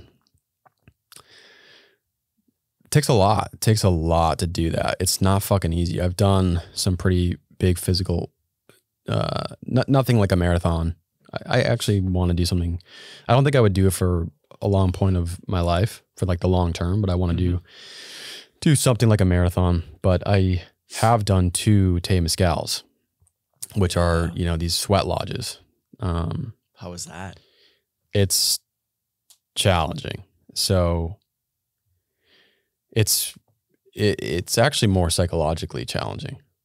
And being in that sweat lodge, so it's like you're cramped up with, like, depending on the group, but it could be 15 to 30 people. It's a small sweat lodge. It's pretty low. And there's a big hole in the middle, and these volcano rocks are just heated up for hours prior to stepping in. And there's multiple rounds of putting the rocks into this hole inside the sweat lodge, and then the sweat lodge it's closed, and it's a big bucket of water, and it's just poured on, just like tons of water. Constantly. And the steam immediately hits you. It's hot. It's hotter than the sauna when the steam starts to come. It's got to be over 200 degrees for sure. And then it cools down a little bit, so it probably averages around like 160 to 170 degrees. And so I was in there with other people, an 8-year-old too, which is crazy. Crazy. That's insane. Crazy. This 8-year-old special dude. But for over 2 hours. So we were in the sauna, and I typically go in the sauna with each guest that I have on this podcast, but we're in there for 20 minutes, maybe at most 30 to 35 minutes. We're sweating our ass off. We're like, okay, let's get out of here. You're there for 2 hours? Maybe more, maybe 3. Oh my gosh. And so even like the psychological process of knowing that you're going to be doing it for 3 hours, like I've stated, I've been more nervous to do that than taking in ayahuasca, because it was all in the middle. I believe it. Yeah, in the middle of ayahuasca. So you do like 2 ceremonies of like so one night of ayahuasca, another night, and then we did Temescal, and then had a day off, and then a 3rd night of ayahuasca. But when you're in the sweat lodge, I was pretty surprised and pretty proud of myself of how I was able to withstand. And this might be due to the practice of meditation. That was the first modality I've ever gotten into. And there's many different modalities. You don't have to just do sitting meditation on the couch or whatever. But I started doing meditation as an initiatory beginning of my personal development journey. And meditation since, it's been 5-6 years. I have a couple of apps, right? I don't really track this anymore, but I had Headspace, I had Calm. Headspace specifically, I've done over 20,000 hours of meditation over the course of it's probably more, it's definitely more than that, I think. And over how long? What period of time? It's this app I've had for years. Gotcha. I think it's more, but I'm not saying that to brag. I'm saying that through the experience and the amount of time I've done it, it is the process of sitting with the self, right? It's like sitting there like I did the other day, 45 minutes worth. And I love it now.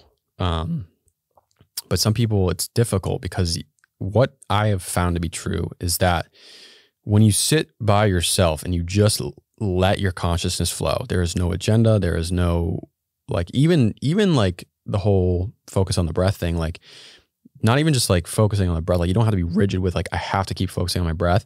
You just sit there. Like Naval Ravikant talks about this. He says he just sits there. You need at least an hour in his view.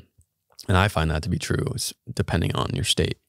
But just sitting with the self and things come up that aren't, some things come up and they're like, oh, that's great. I love that memory. Other things come up, you're like, I don't recall that. Oh, wow. Huh. So things come up from your consciousness that you may be suppressed. And so it's just a process of sitting with whatever comes up, not reacting, letting it be. And so being in the sweat lodge, the 5-6 years of meditation, I was prepped in a way. It was still fucking difficult. And there's, 2 hours in, it's like, it's hard. It is like, get me the fuck out of here. This is super uncomfortable physically. Like I want to get out. And every time that would come up, it's like, okay, just place your awareness on that. Don't react, sit here. And then everybody else is doing it. Right. So there's a little bit of like accountability because no one is left. You're in there too. This 8-year-old's doing it too, And so, I've done it with Jay Hazeltine both times. I look at Jay and like that man, he's a strong and powerful dude, but it fucking hits you. And there's moments where you're just sitting there, you're like, wow. So it's a mental fortitude thing, but your body and your mind is much stronger than you think. And that it's like pushing those boundaries, like the Iron Man, to a point where you're like, oh man, I got way more in me. So I commend you on the Iron Man. And I think, I've heard Aubrey Marcus talk about this recently. Like we kind of have to put ourselves in those places, like the chosen suffering aspect.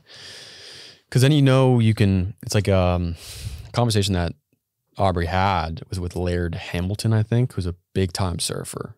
And surfing, every time I look at it, I'm like, that looks just fun. But it can be fucking dangerous, dude. And terrifying when you're up there on a big wave. Because you could drown, you could get carried through the current and die from that, right? And break bones. Just get paralyzed. All of it. Bunch of different things. And like Laird talks about how the practice of it, that, and then he trains in the pool. He's very like physically active. And he talks about how like his wife was in the podcast with him too. And how she is just like so confident in Laird when things go awry, he'll handle it.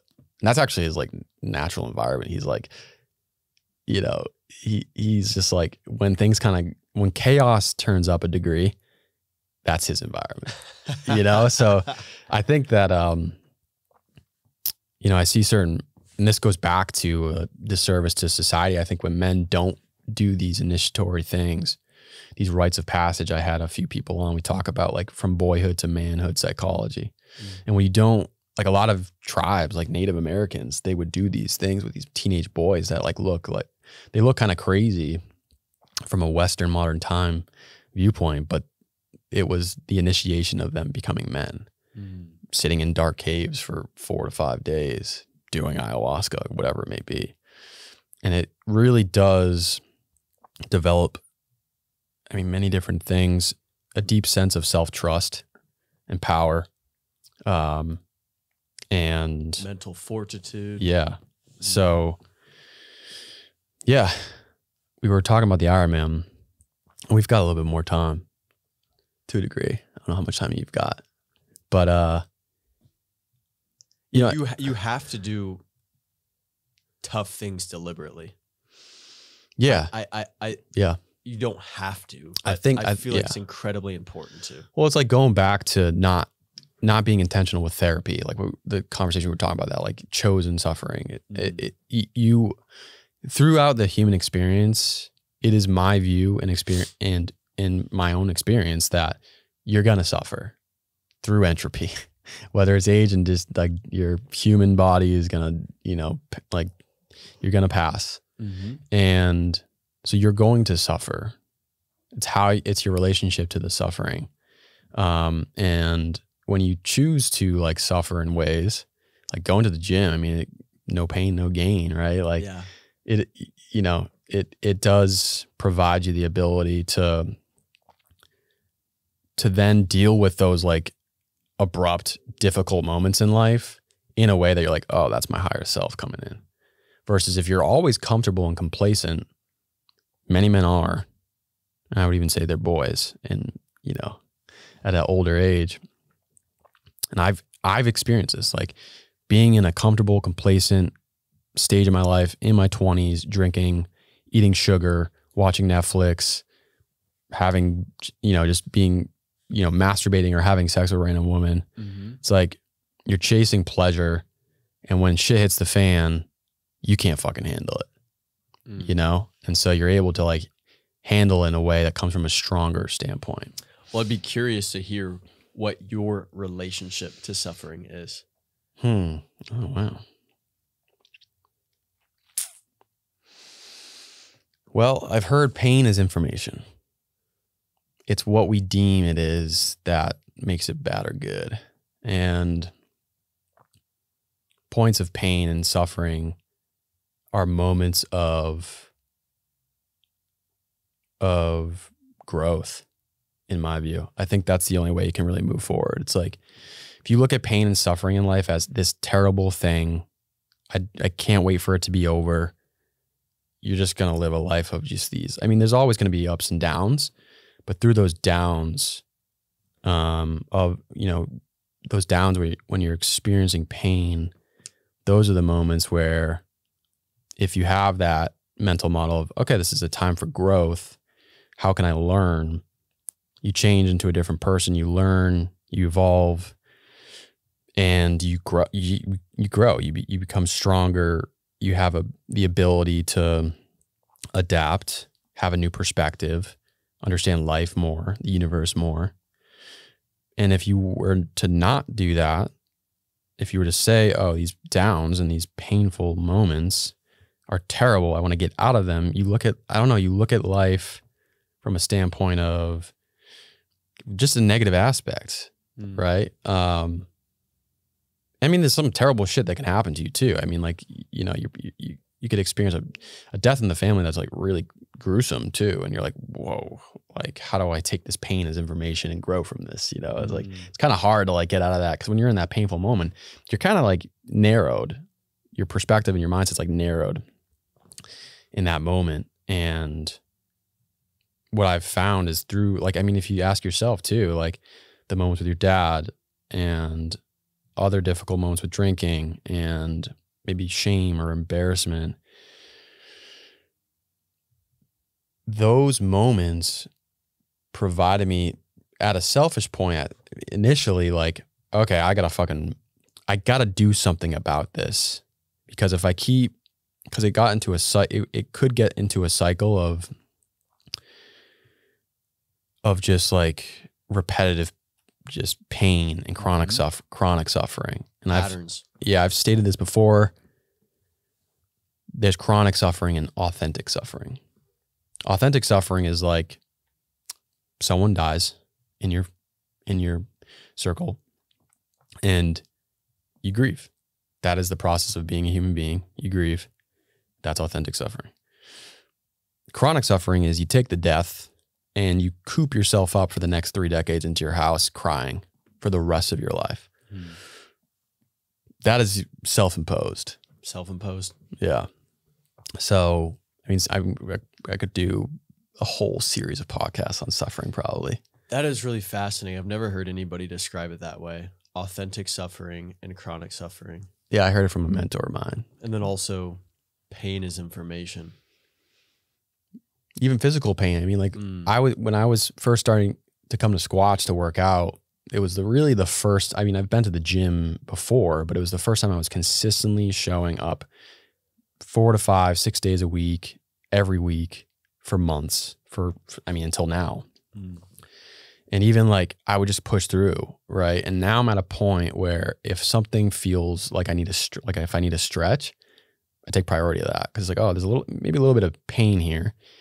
If I stretch it out, I won't injure myself. That's information, right? And then if it's like emotional stuff, it's like if you're in a relationship with a significant other and you react with fear in some degree, that's a moment to be like, whoa, okay, so I'm projecting onto them in a certain way. What's happening here? Time to investigate versus blaming, you know? So it is information. That's the way I look at it. Man, do you ever, in moments, just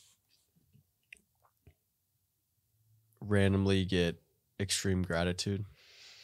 Well, I think the pain is what brings that gratitude at times too. I mean, there's like a relationship between it. There is a relationship between it. Like Jocko Willink and David Goggins and all of them. Jocko talks about talking to people who had cancer, like terminal cancer for years of their life. Those people went through a lot of pain, a lot of suffering for those years. They recover from the cancer. Years go by, they're healthy, they're fine. And those people will state, I wouldn't take it back. I would not take having cancer back because they're now on a day-to-day, moment-to-moment basis, they are viscerally embodying a true gratitude and appreciation for life. And I've been at a point where you just kind of go with the motions. You don't really care what you're doing. And going back to COVID and certain things, or like the person that we reference and other people that have heart attacks or certain things like cancer, it wakes them up. You physically realize, oh, I am not going to live forever. This pain is information that's telling me you're not going to live forever. So now I'm like fucking so grateful that I'm now healthy, and all these moments that I'm having with my loved ones, I can have those moments. So there's a relationship between, I mean, at the end of the day, metaphysics and, all of life is connected. Everything is connected. And that's what I've found through various different experiences. Ayahuasca really viscerally, definitely made that apparent, That we're all connected. Absolutely. I mean, so going back to the example of reacting to someone, to your significant other, and you think you're in the right and they're in the wrong, and you project on them and you blame them, it still doesn't feel good in you. So every time if you have some defense mechanism that's based in fear, and it's like, why have I always been wronged? I don't deserve this. Fuck you. That's never going to get you to a life of inner peace. I think what you might not notice in the moment where you're reacting is that you are not feeling good. Right. And so, I mean, the second ceremony that I had, I talked about it being, a little bit calmer, but it was still uncomfortable. It was like, I could viscerally feel envy, the feeling of envy, the feeling of shame. Towards who or what? Myself. Well, just certain things that come up in life. Like there's things that come up, and, I'm a pretty peaceful dude. Like I'm not combative either. really haven't gotten in fights. I mean, I've gotten in scrabbles with like friends here and there, verbal, physical, whatever, when I was young. But I always avoided conflict. I didn't like conflict. And that happened stemming from being a kid and going through conflict with that ex-girlfriend. It terrified me. And so, but still, like, you know, sometimes shame will come up, envy, and the shame could come up from embarrassment or whatever. And it was like hours of experience, like the medicine ayahuasca was showing me, this is how it feels. And like, you may not consciously understand it or embody it to the highest degree when you're in the moment and you're not doing ayahuasca, like you're just in an ordinary state, like, you know, like in regular daily life. But I could just, because I was sitting still, lying down, taking this, you know, this psychedelic, whatever you want to call it, and then just being with whatever comes up for 7 to 8 hours. You're like, well, you don't have much, you don't have an agenda to, you know, your agenda is to just let whatever comes up. And so it was like, this is how it feels to be shameful. This is how it feels to have envy. And it all kind of felt somewhat similar. It was just this dense, like in my chest, like just did not feel good. And I was like, man, I do this more often than I thought I did.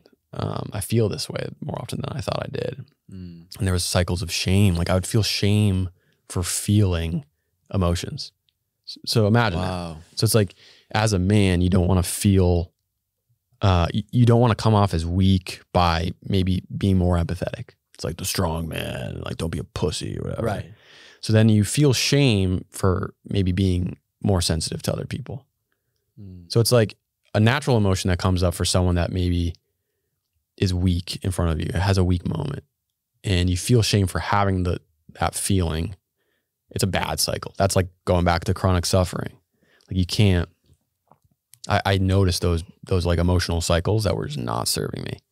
And so, yeah, it's important to, I mean, emotional wellness is so fucking important. I remember saying to someone that's like older, like our parents' generation, I was reading a book called Emotional Intelligence. And he looked at me like, what is that? That just goes to prove like some older generations, like at least in the United States or in the West, we weren't shown how to like handle our emotions in a healthy way.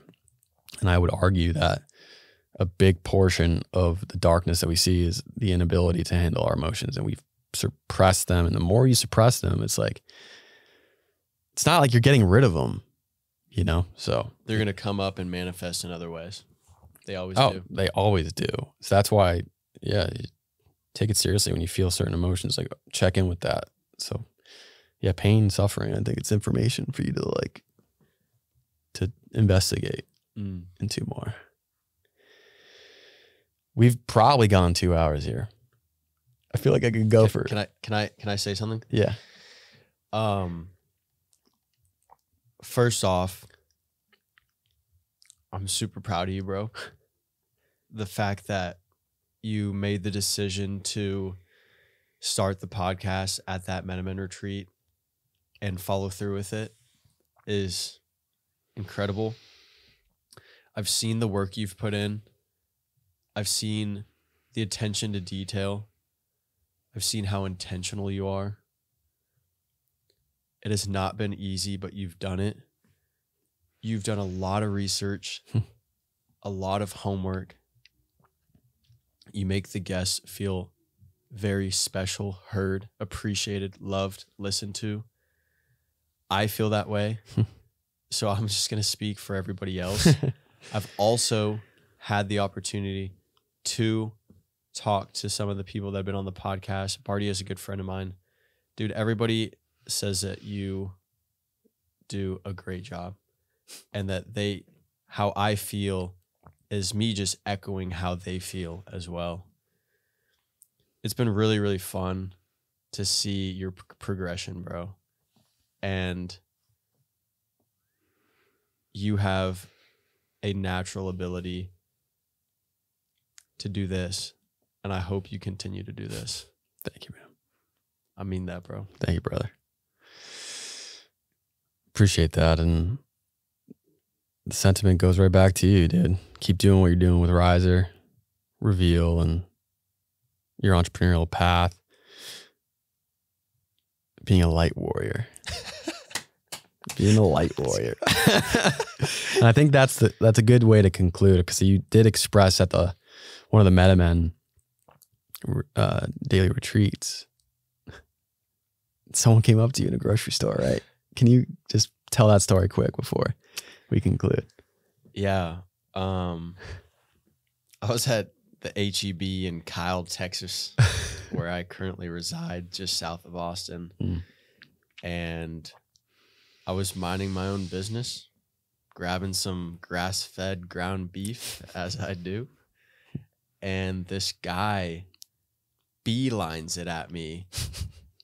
And I thought surely he was walking up to someone to my left, to my right, maybe behind me that I didn't see. But he walks right up to me, and he's a smaller gentleman, so the top of his head pretty much was almost touching my chin, and he's just looking up at me and, you know, taps me on the shoulder like a little kid, or right on the chest, and goes, "Can I tell you something?" I said, "Sure." And he goes, "I have a message to deliver to you." And he ended up saying the message that he needed to deliver was that I'm a light worker, and my duty on this earth, and my role on this earth, and my mission on this earth is to heal. And that was all. That is so powerful. Like, this random guy. He said he was a shaman. Huh. And he just had this intense urge and this message that came through to him that he needed to pass along to me. And so there it is. If that isn't proof that what you're doing is important and that you're set for this mission, I don't know what the fuck else is. All right, brother. It's been fun. Yeah, I appreciate you, man. Appreciate you coming on. We went 2 hours. I honestly feel like I could go another 2 hours.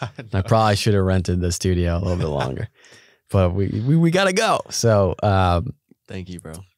Yeah. This was a blast. Appreciate having you on. I hope it's not the last. No. Many conversations like this to come. Yeah. And many, many memories to be made in the years to come. Yeah, man. Love you, dude. Love you too, bro. Peace. Peace.